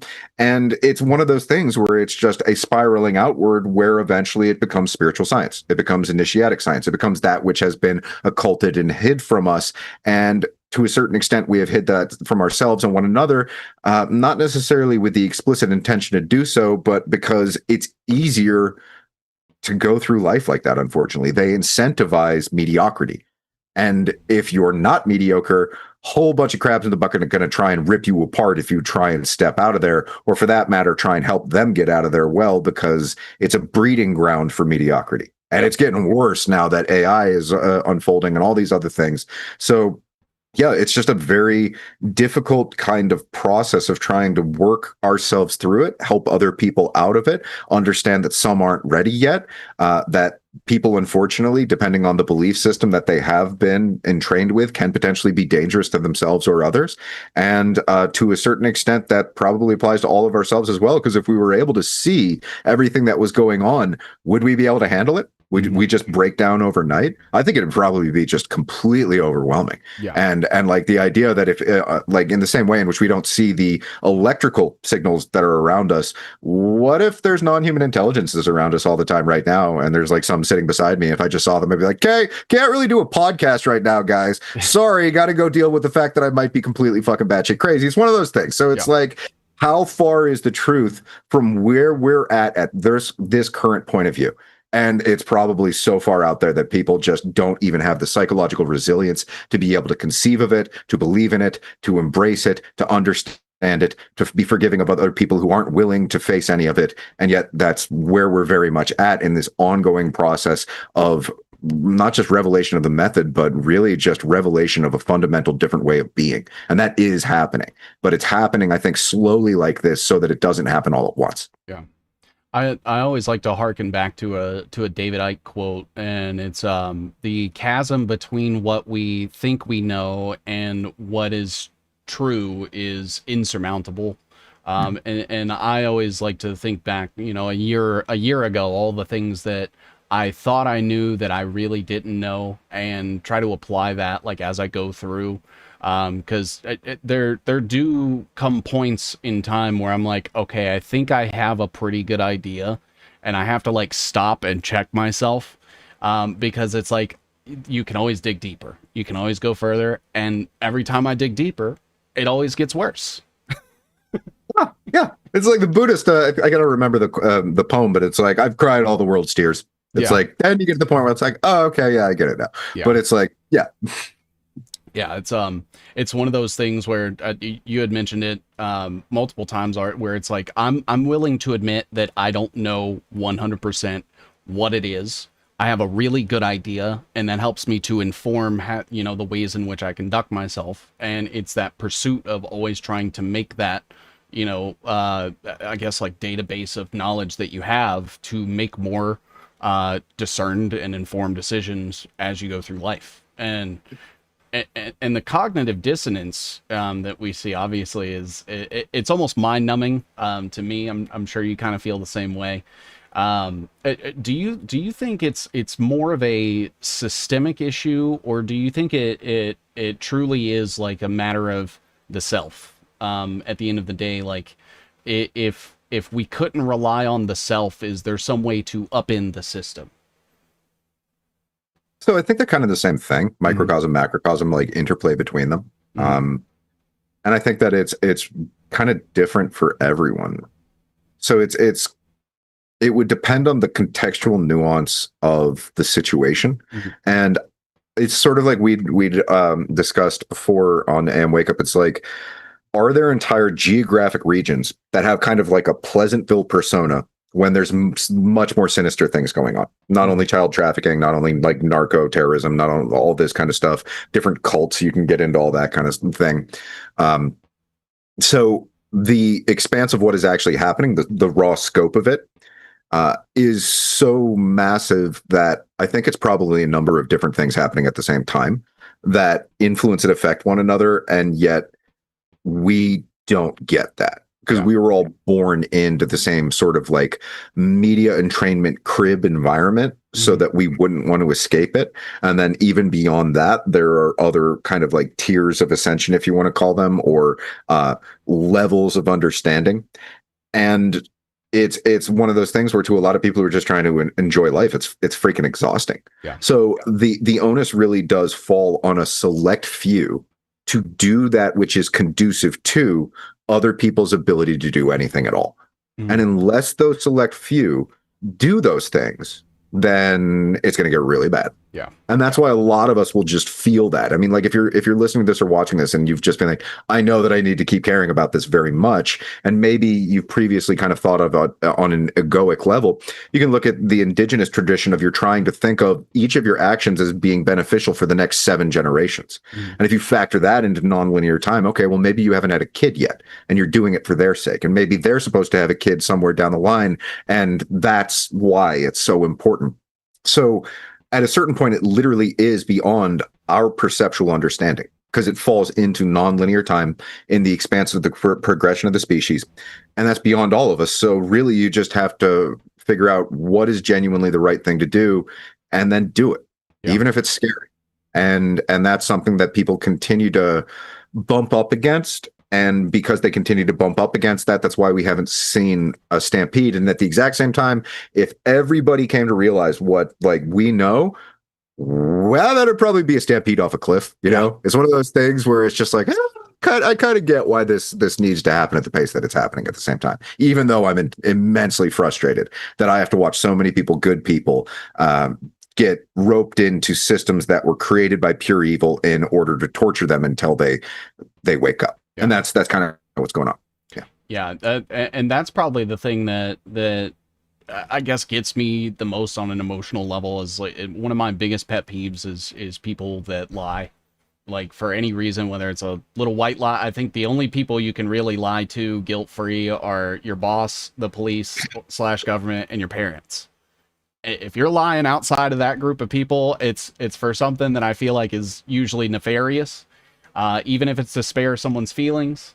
But that that's my so anytime I see somebody like with even a speck of dishonesty in like their narrative or whatever that looks like, it just riles me up a little bit. I won't lie, and I'm like, how could you possibly contend with this? And that goes back to your maybe they don't know, and maybe they do think that they're doing the moral right thing. So all we can do is just continue to like call it out at face, like for what it is, and try to correct the record as best as possible. I don't know how you're not on Twitter all day, just like raging at people for how wrong they are, because I have to stop myself from doing. No, I hear you. I guess for me, it's like what my entire idea. So this comes back to the artistic roots, as far as what the application of my skill sets are and why they are what they are. Because everyone has their different like faculties, their different abilities, the things that their own expertise. I like to make the joke because my name is Teace. I'm an expert Teace, so Yeah. I'm just going to be me. And what I do is I'm a very good storyteller and a very good creator. And if you take the time to watch any of my documentaries, you'll see that, oh, this is actually a level of filmmaking that isn't really there for a lot of other content creators. And the reason I go to that length is because most people speak feelings and film language first. Facts are like, they don't care. It's like, does it strike a chord with them? Is it professional in its construction? And is it innovative and kind of just something that's inspiring? Ultimately, you want to inspire the change that you want to see in the world, not just be the change, inspire the change. Yeah. So that's one of those things where when I look at the whole thing through the lens of trying to be an artistic creator, if I'm out there in the swamp, like godforsaken environment that is Twitter, holy crap, I think that will kind of just like crush my heart to the point where I don't really have it in me to create anymore. So I'm always kind of like, all right, I'm going to take my skill sets, I'm going to go make these things, but it's someone else's job to go out there and to try and disseminate them, to try and clarify those things, to try and host them so that other people can be introduced to them. I really need to do the thing that I'm great at and to keep plugging away at that, to put it out there for free in a value for value model, not because that's the ideal way to make a living, because it's excruciatingly painful. For those of you who don't understand, about 1 in 10,000 people will actually support us, and it's infrequent and it's sporadic, and there'll be weeks where you make very little. I've made like $34 this week, and that's just like, that's brutal. And then there'll be others weeks where I'm able to get a couple grand from like mystery donors, and I'm like, okay, thank you, can I continue to eat now? And that's kind of the thing. But I understand in a moral imperative that I have to go about it that way, because if you put things behind a paywall or a firewall or anything that would make it less accessible to someone who is just stumbling into the conversation, then you have done a tremendous slight unto them. Yeah. So at a certain point, we need to understand what our gifts are, and then we need to give them away. And that's different for every single person. And that applies to every single person. And that's why my show is Conspiracy Synergy. You start with autonomy in the sense of your individual abilities. And then you realize you cannot do this alone. You can't do it. It is built that way for a reason. Think of the word truth. You start with that capital T. You can think of it as the idea of the crucifix notion of we're all bearing a cross in one capacity. And then you find yourself stuck in a rut. What the hell? I started off with this idea that I'm going to go out there and I'm going to be able to do it all on my own. But then you're in a rut. And at the end, it takes two pillars reaching out together to make that H. And that's what truth is. It's us having that notion. It's finding ourselves in a rut. Then it's reaching out to each other so that we're able to complete it. And that's just the cycle that we're going through all the time. So as far as not getting sucked into that side of Twitter, that's just because I understand how to be an expertise, and maybe it's your expertise to be 7Cs going out there and connecting those dots for everybody. And ultimately it's us getting together and working together that makes it so that we're able to get through this together. Yeah. And one thing that I've kind of experienced, I guess, just in the limited time that I've been doing this, is that when doing research and stuff, it seems like there tends to be almost a sense of ownership over like particular information when people release it. And insane. I always dislike that, because I thought that the sole purpose of like reporting information was to disseminate it. So whether like somebody steals my work or whatever, like to take it, just tell people and don't, obfuscate things or contort them to fit a narrative or whatever. And it's fine. You want to monetize it, go ahead. I don't give a shit. Just tell people. And I almost kind of see it as like sort of a level of the gatekeeping, an example, I guess, would be, not necessarily that I disagree with anything, but like when it comes to like the topic of Epstein, I always see, there's a couple of figures that are associated as far as having the whole story and stuff. And some people will like pick some of that information and share it. and they'll say, hey, why didn't you credit, this person or that person? And I'm like, well, at the end of the day, I feel like that person should have the sentiment to, you know, enjoy that and encourage that and informing people and stuff. And there's not necessarily anybody that's like a guilty party that I see doing it themselves, but I see other people, like you'll take one thing from a book or something that somebody wrote, and they're like, hey, why aren't you crediting this person, and this person needs to be attached to this information in a way, and that's always kind of confounded me a little bit. Yeah, it's a cult of personality sabotage of our efficacy to simply go out there and disseminate truth. And so, like, kind of what you're alluding, or one of the things that you're touching on, not necessarily that you're alluding to this, but it's like that's Whitney Webb and then Ryan Dawson insisting that she's plagiarized him.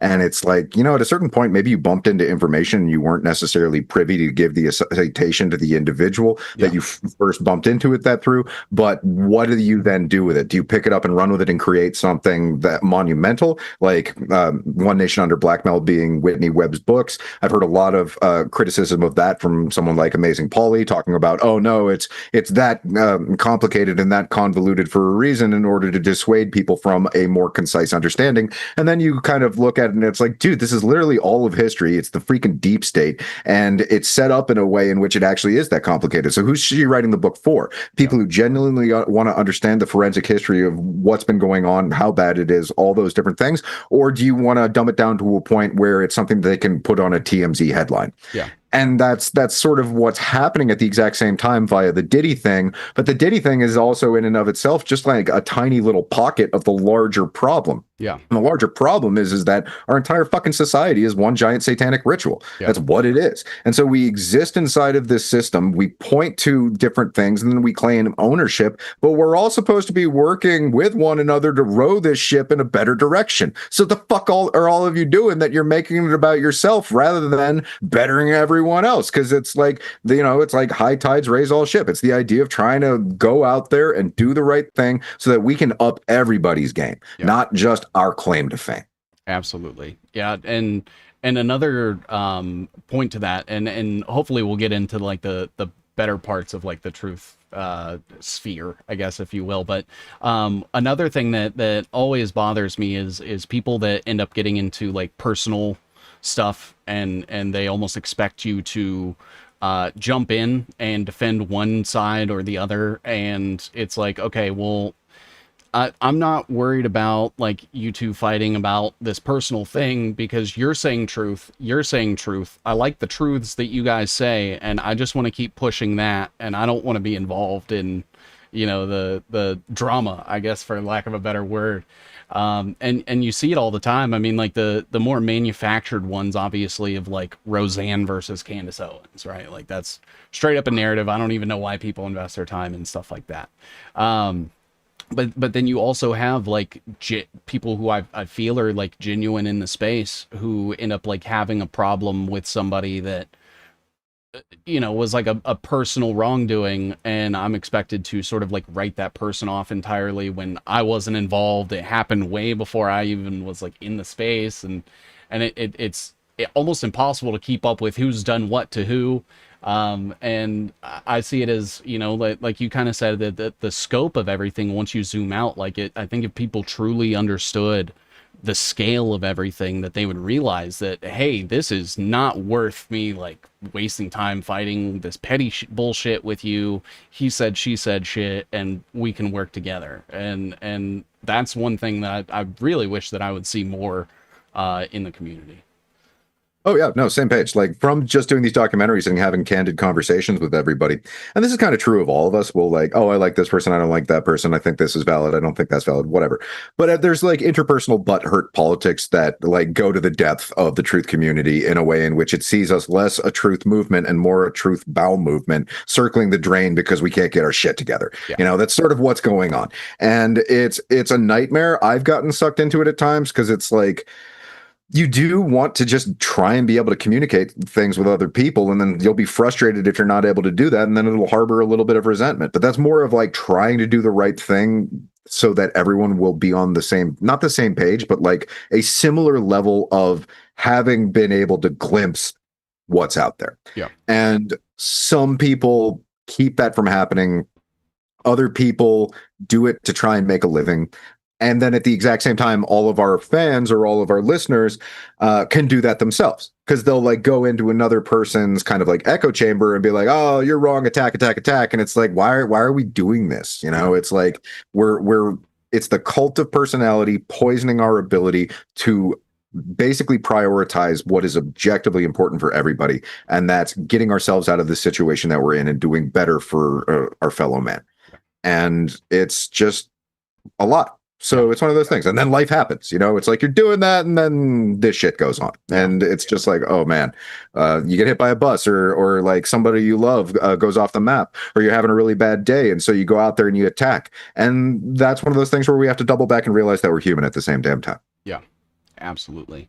I guess on the inverse of that, what are some things that you're kind of seeing more of, whether it's like within the community itself or with various people or even the audience or people that you engage with, that you are like maybe new things that you haven't maybe seen before, in a positive way? Like, do you see like more people are prone to being woken up or having narratives dispelled? Are there people doing things that you think people should be aware of?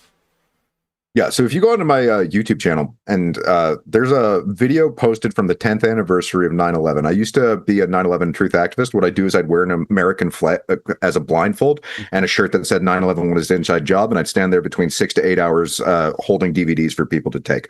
On the 10th anniversary, they were picking us out of the crowd for wearing any shirts that said anything even remotely 9/11 truth related. And that's because Barry Soetoro, as most people know as Barack Obama, was on site for a photo op. And so they needed to control that. And so I have the video of us being walked to a pen a few blocks off site, put in that pen, and we were all told that we weren't able to leave until we took those shirts off.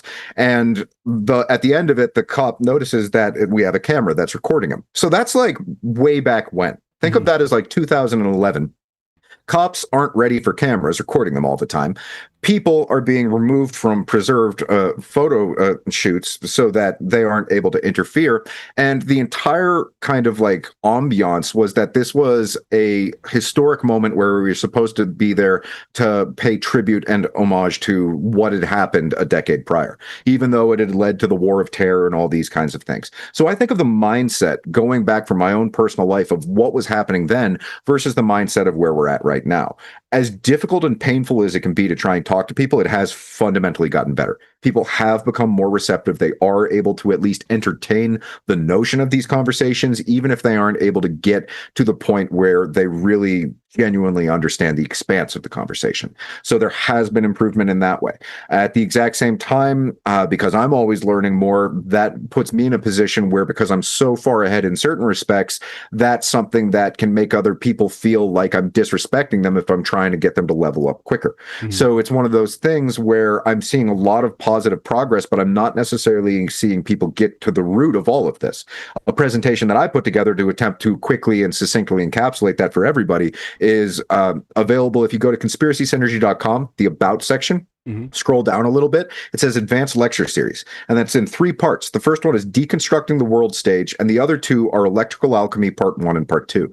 That's my attempt to give people an approximate like 13, 14 hour concise depiction of the big picture situation that we're all in, with the hope that if somebody just goes in and tunes into that, they can be like, oh, whoa, that's what is happening, and now I can share that with other people who then understand what's happening. And the more of us who do that facilitate the seeding in the aggregate of the consciousness of the species leveling up at large. You can look at something like if you have a rat run a maze on one side of the planet and then they do the same thing on another side, it runs it quicker. So there's a fundamental connection between everybody. And the more in which we go out there and do this, the more in which we facilitate, even if it's at a distance, the ability for other people to do it as well. And so that's one of those things. You can only go so far ahead because you are technically tethered to everyone else's head. And that's when you'll find yourself banging your head against the wall. Yeah. And so allow yourself to breathe, allow yourself to step back, understand that we can't do this all at once. We can't do it all alone. But at the exact same time, we're growing up because we're here at the same moment in time. And that maturation has very much been happening over the course of my life, and I've observed that, though I remain in a point of frustration because I don't want to see more people have to die or starve or go through genocide, and that's happening all the time. And in a way, that's waking up people who you could have talked to all day, every day for years, but now they're just looking at it for what it is, and they're all ears. Yeah. Actually, you answered one of my questions because I was going to ask you, going into the conspiracy synergy thing, like what three, videos or documentaries would you recommend to people to help at least like kind of wake them up, place that seed, for them to start thinking critically? What were the name of those again? So if you go to conspiracysynergy.com and you click the About section and you scroll down just a little bit, it says Advanced Lecture Series. And this is something that I put together on AM Wake Up, which I host every Wednesday with Steve. And that's what Seven Seas and I were talking about, is being a part of that. And it's broken into three parts. The first is deconstructing the world stage. And that goes into the way in which we are habitually groomed, almost as primates, to identify in an emotional way. And then you go into the Ash effect, you go into like Stanford prison experiment, all these different things. You then go into Hollywood, and then you approach the idea of occultism and, esoteric techniques being used to program the population. And that's the first part. You're establishing, okay, they have used our manners as the mannerisms by which they can then implant schisms into the human mind. So by simply wanting to be polite, you can go out there and stay within certain margins rather than trying to do what's right and violating those margins. So that's an example of that. First one is like 3 hours. Now the next ones go into, okay, that's when you start to get into what the hell is the nature of existence? How can we then understand how that influences and affects one another? At what point does that get hijacked by the transhumanist agenda, which is a technocratic occultocracy? And then you build that in incremental little bits, kind of like taking film clips, and then you can have those as connective dots that it's like you can build a trajectory to depict reality. You take a film clip here, you can join it with that film clip there, you talk about them in between, and you're able to get people to understand the bigger picture of what's happening. So those presentations are Deconstructing the World Stage and Electrical Alchemy Part 1 and Part 2, and that's advanced lecture series that Steve and I put together that we share with everyone for free. It's links to the Rockfin, which is a criminal organization. Please do not support them. Do not tip me in that way. But the reason I link to that is because if I try and do it on Rumble, there's just ads popping up all the time. Yeah. So you can still watch them for free that way. And once again, please do support me. If you want to share that with information with anybody, please do. This is one of those things where it's all hands on deck trying to help everybody. And that's something that I put together to try and give people the fundamental resources they need to see the big picture so far as I've been able to glimpse it, and then ultimately factor that into their knowledge and their actions to get everybody else moving. And that's kind of my recommendation for anyone who wants, on the level of like, if you've been tuning into Seven Season, if you're privy to this conversation, you want that kind of thing. Yeah. And that's what we want, is to give people those presentations. Like, I think of myself, it's like Mark Passio was hugely influential in a depth of my understanding. And the next documentary I'm doing is telling his story.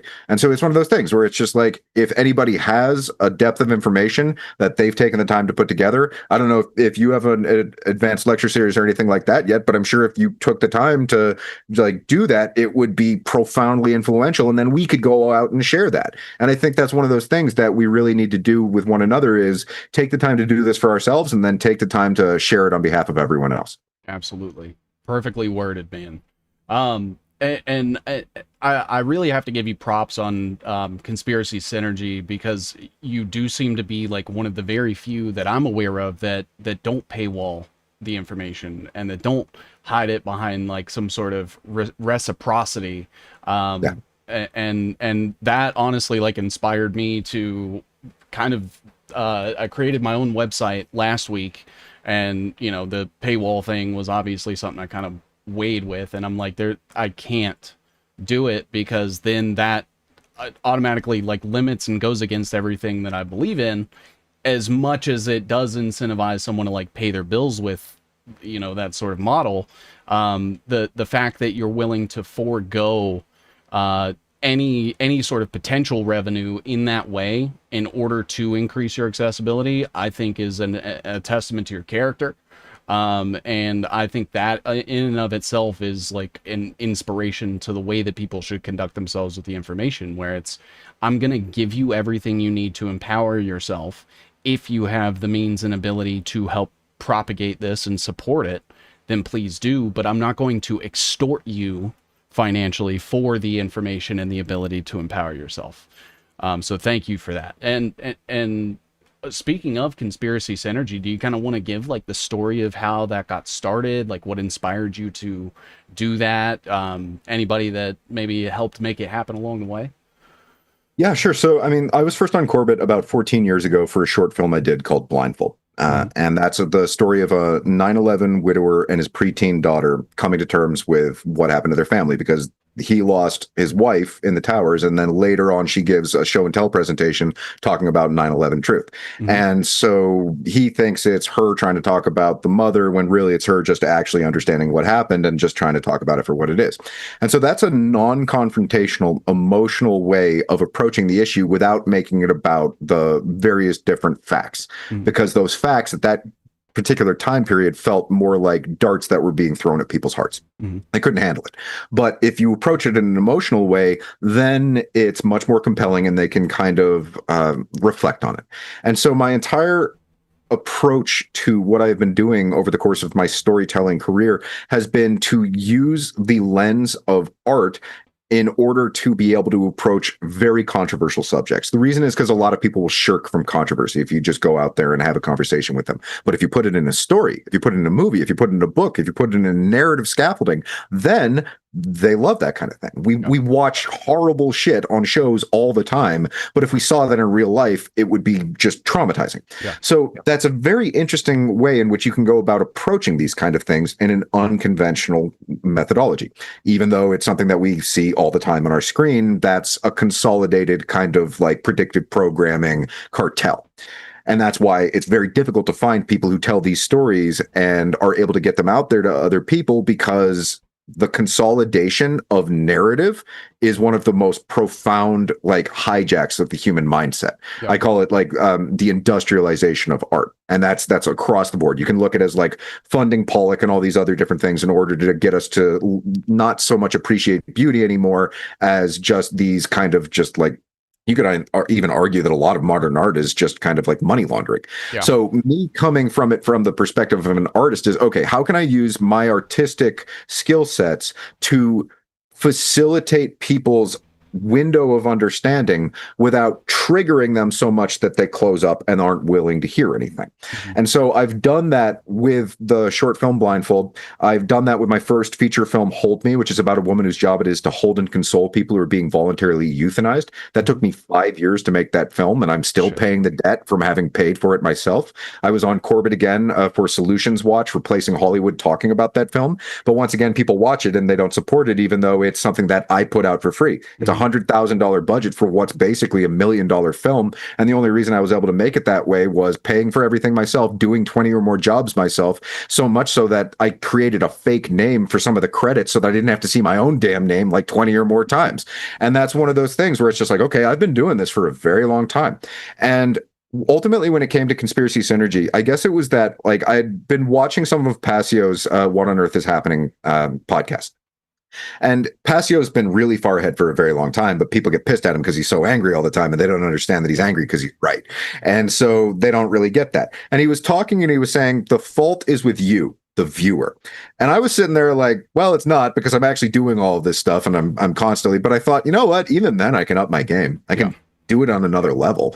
And so I get kind of pulses in a nonlinear perceptual aperture of time via heart-based intelligence.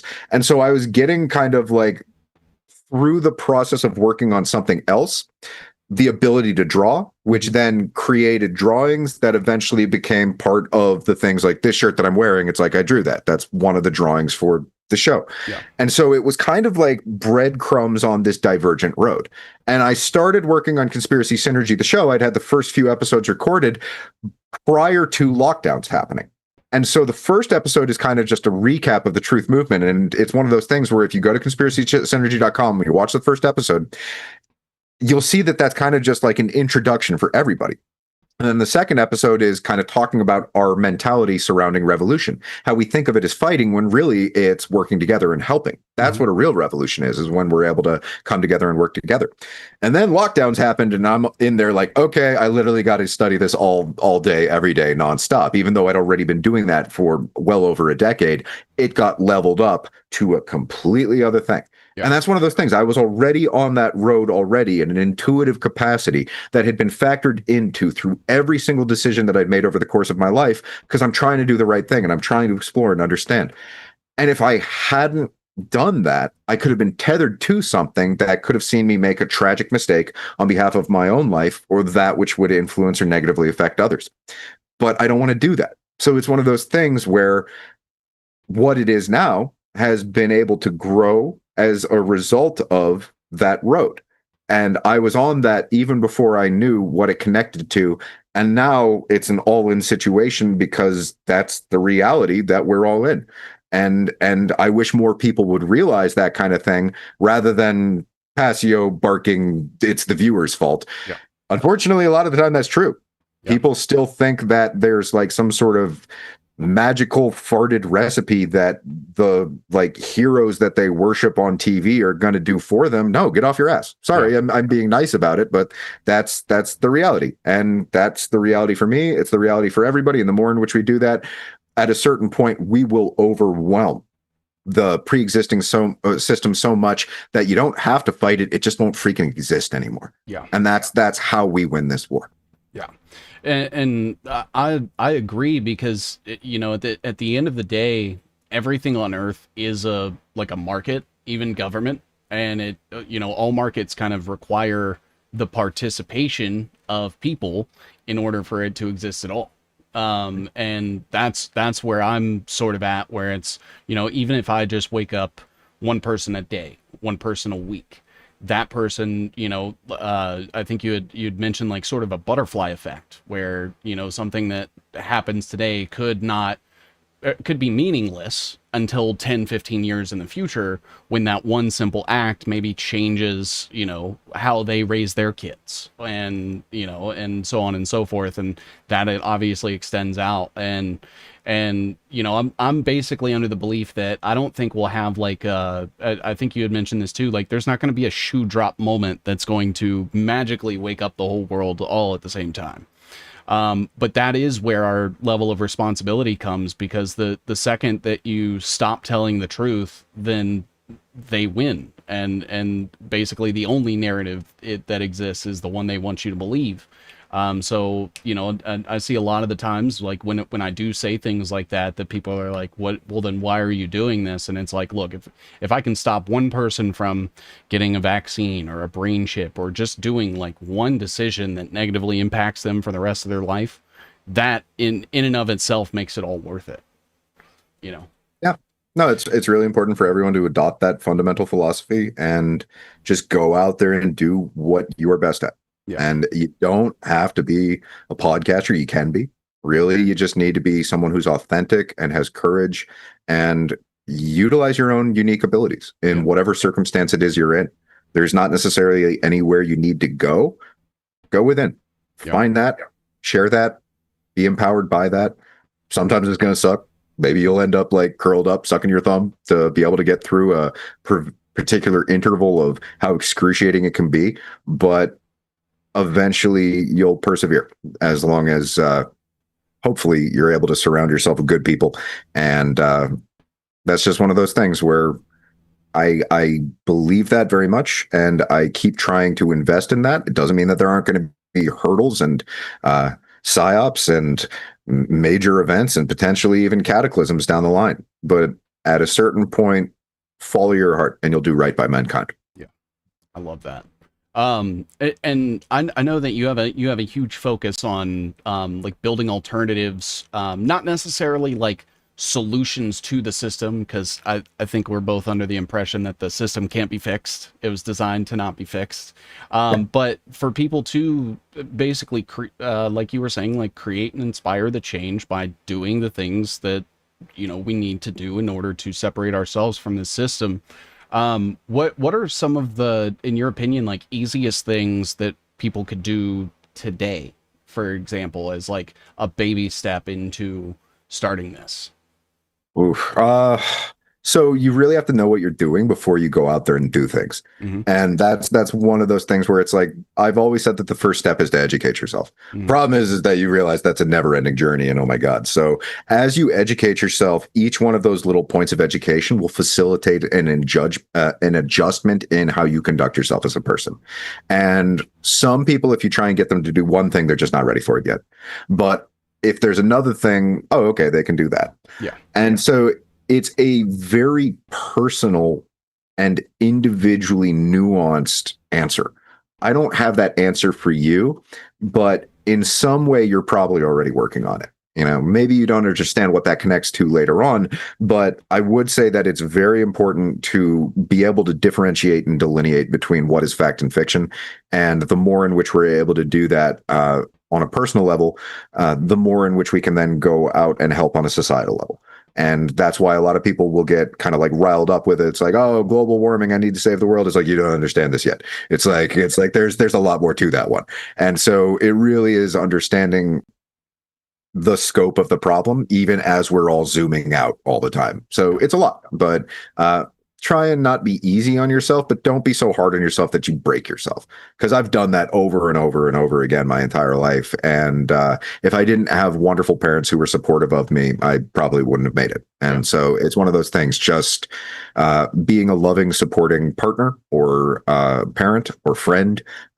Maybe that's the thing that you need to do to save a life. Yeah, absolutely. Yeah. I always try to keep it, to where it can be applicable to people regardless of like their financial situation or circumstances and stuff. And like that self-education is huge because you can always teach yourself, whether it's, the reality of what's going on around you, all the way to learning how to start a garden and like not being afraid to fail, I think is a huge part of that too. Yeah. An example, last night I was trying to make some food and it didn't go according to plan, but it still tasted good. Now, if I was afraid of it not going to plan, I wouldn't have made it, so on and so forth. And like that's what I sort of see with like gardening, where like you're trying to create your own like sustainable food. Maybe you don't know how. Well, then try it and figure out what not to do.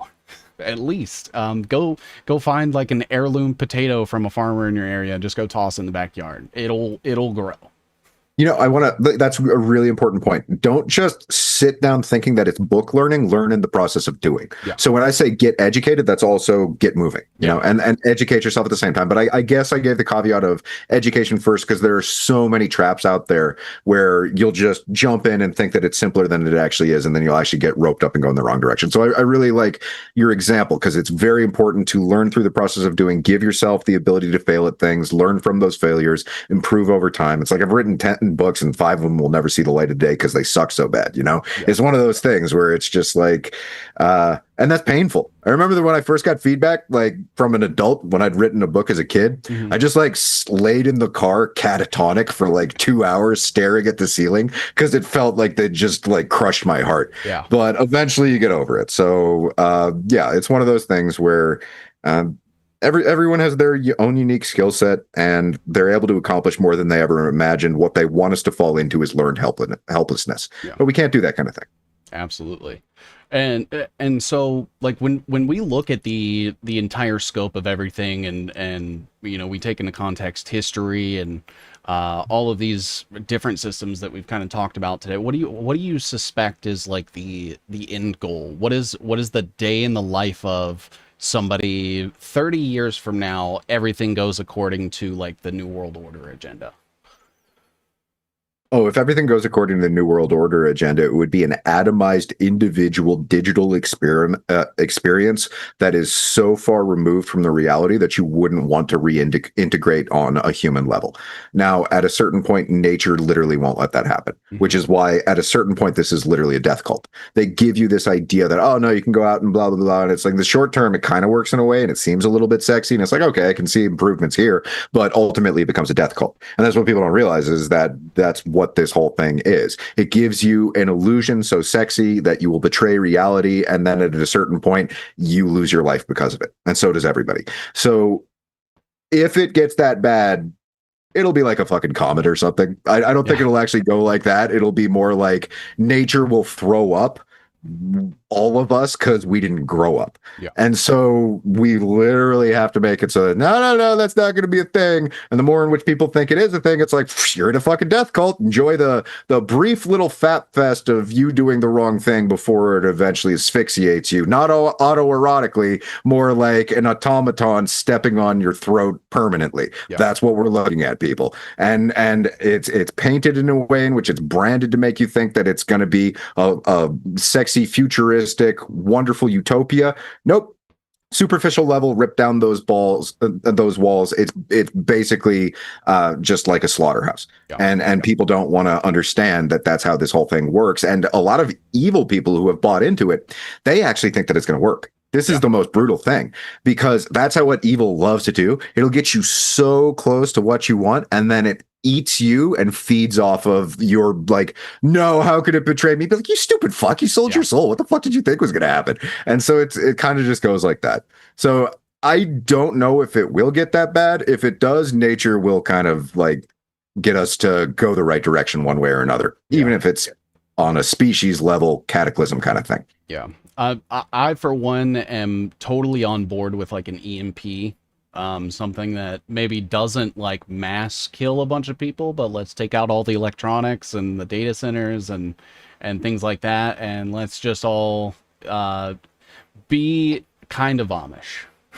Yeah, the approximate date for that is 2040 and 2046. Try and have the skill sets you need to be able to survive without electricity in the event that we can't wake up humanity. That said, don't invest in it as if it's fatalistic or deterministic. You do still have the ability to factor into this in a profound way that you never imagined before. Yeah, absolutely. It's one of those things like expect the best or expect the worst, but hope for the best kind of thing. Well, how about understand what the worst could be and then find your inner creativity so that you completely change the stage and we don't have to play by those rules anymore. But yeah, I hear what you mean. I like it. Yeah, because like you were saying, like if you were to take all of the worst aspects of like every sci-fi movie that's come out in the last 100 years and you remove all of the good stuff, that is I think the culmination of like the end goal, like Demolition Man, the Matrix. I would even consider things like there was this movie called In Time that Justin Timberlake was in, that's like a throwaway movie from like 15 years ago, but the entire economy is run by like how much time they have, and that's like their form of currency and everything, and I'm like, that's what crypto is going to be in like 15 years. Yeah. And it's kind of tough because people obviously go back to that mindset of like there is good out in the world that is fighting for me, and I don't need to be that, and let me relent my agency to the powers that be because they tell me that they're on my side. And I'm like, if you all have ever been worried about any of these technologies doing the things in this movie, understand that all of them are real, especially now, and they're doing twice as worse as what is depicted in those movies. Yeah, no, that's the thing. They haven't put out movies that give us a realistic depiction of the shit that they're doing. They've given us kind of like, if you have eyes that see and ears that hear, you get it. It's like, oh, that is this and this kind of, yeah. But they haven't really given us those depictions because if they did, we would almost intuitively gravitate towards them. Mm-hmm. And so it's always in a fictional lens. That's why if you look at like esotericism and mysticism and the passing of this through mystery schools, that's usually been done through fairy tales and kind of things like that. And so, yeah, they don't want to show us the answer to the problems they've created. Right. That's kind of how that works. And that's why you always have that protagonist that's like larger than life that ends up saving the world and stuff. Yeah. No, that's the second episode of Conspiracy Synergy. It's called Fashion Sedition, and it literally goes into that idea. It's like they've trained us to think that someone else is going to save the day because we go and sit in a movie theater watching it happen, and then we leave with that feeling, and then we're stagnant, and we just go back to being a part of the system. Yeah, and you're doing the inverse, where you're trying to tell people to be their hero, and doing that through film and stuff. And you got your work cut out for you, man. You're doing an excellent job. You're up against some obviously psychopaths with tons of money, influence, and all that stuff. And I just appreciate that you can be the inverse of that, because it's like the only two people that I know of that are like creating these films are like you and Tregsman. Yeah, we're actually going to be on a panel together in Union of the Unwanted talking about that in a week or two or something like that. And for those who don't know, he did Jones Plantation. Yeah. And the idea of like trying to create cinema that tells the truth kind of dynamic, still using a narrative scaffolding so that the average person can handle it. Yeah. Yeah. And I thought that was really effective, because I ended up like interviewed him a couple weeks ago, so I ended up watching Jones Plantation, and then I watched Barnum World right after. And to see all of the things that he like showcased in Jones Plantation to then be like brought up in Barnum World, and like kind of seeing that, I think it's really, really effective, because it's one of those things where, knowing everything I knew, that was still one of those things that I hadn't thought to be aware of yet. And yeah, I think it's the ability for you guys to sort of frame those concepts in a way that is relatable, in a medium that people are familiar with, and even giving it like that level of production that can make people gravitate towards it, I think. And I just commend you guys, because I don't even like editing clips out of my live stream, so I don't. So more power to you, man, because the second I open a video editor, I just want to like pull my hair out. Oh, this is not something I enjoy doing. It is excruciating, like laborious, and just me sitting at a computer, like banging my head against the keyboard for months on end. It's hell, but it's like, if I have the ability, hell or not, let's do it. Yeah, absolutely. And just something that I've kind of gotten from the different conversations I've had with you is that you always put this importance on people connecting and networking in person. And what do you think are some of the biggest benefits of doing that? And outside of the like obvious like digital monitoring of everything, but what do you think is like the most powerful part of getting people to connect in person and things like that? So it's kind of a spectrum. Some people have skill sets, social skills as a skill set, and some don't. Mhm. So if you get someone from our community who is freaking terrible socially, they wouldn't necessarily be great at going out there and helping other people understand what's going on, because they could just criticize them or crack down on them. But insofar as us getting together, we inspire and influence one another. We have a tendency to sort of mimic that which we're exposed to a certain extent. And you can think of that as something as simple as just like a turn of phrase. The turn of phrase that I use is that a turn of phrase can upend a concept. So if you have been in an internet kind of forum that has been given you the appropriate turns of phrases, so that then when you go out into the real world, you can upend concepts like it's nothing. You're kind of just a bulldozer on behalf of truth, removing all the bullshit that has other people stuck in it. And once you do that, they have a range of motion with their thoughts, feelings, and actions that wasn't there before. So there's really just this fundamental, profound dynamic of going out there and engaging with other people. And if you do it too much in the wrong ways, with the wrong on the wrong days, you'll go insane, and it'll break you down so that you just don't even want to try anymore. And I've been there. That's happened to me from doing this all day, every day, nonstop, being unvaccinated in the persecuted lockdown environment, still trying to like go out there and protest. I was out there a year and a half before the truckers showed up in Canada, and that's kind of just how it goes. You're trying to facilitate other people's ability to pull themselves out of the digital quicksand that is around us all the time. And everyone has their different ability, their different skill sets. And so it's one of those things where try it, improve upon it, work in different avenues. I call it the popcorn effect. If you think of like popcorn going off, you don't necessarily put the heat on every individual kernel. You try and warm up the environment. And even within that, some kernels are never going to pop off. Yeah. Some people you're literally never going to be able to get through to them. They are the death cult. They are completely invested, and they would rather die than change the way in which they conduct their lives. Mm-hmm. That's an unfortunate reality, but it's the truth.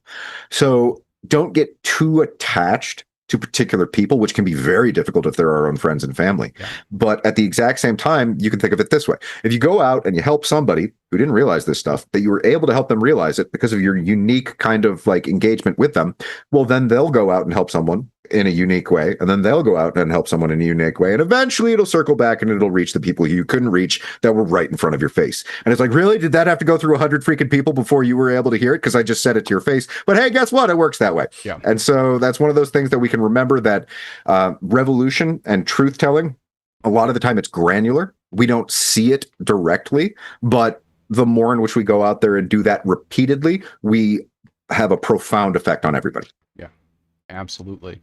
I guess I have one more question for you that I kind of typed up. And so with your documentary series on conspiracy synergy, I know you touch on a lot of different topics, and you mentioned those three that can kind of help get people to dip a toe. But can you go into depth as far as like the various topics that you do cover on those, and maybe the story behind a couple of those? Yeah, sure. So conspiracy synergy is basically like a curriculum for your friends and family who don't understand this stuff yet. Mm-hmm. And like and it's emotionally calibrated.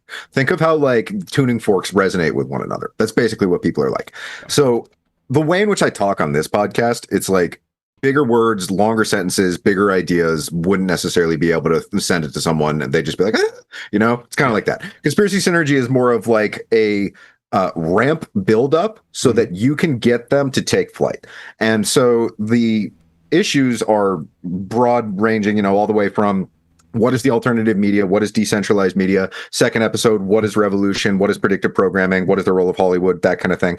Third one goes into the medical industrial complex, its overlap with the military, how that whole thing kind of went off the rails during COVID. Fourth episode is kind of like gamify revolution. That's kind of the entire notion of conspiracy synergy after that point, is it takes place within a hypothetical game where we're trying to save the world. Mm-hmm. So I'm using like rabbit puppets and like memes and all kinds of funny little things that are going alongside of me, explaining this in a way in which it would be palatable for your friends and family.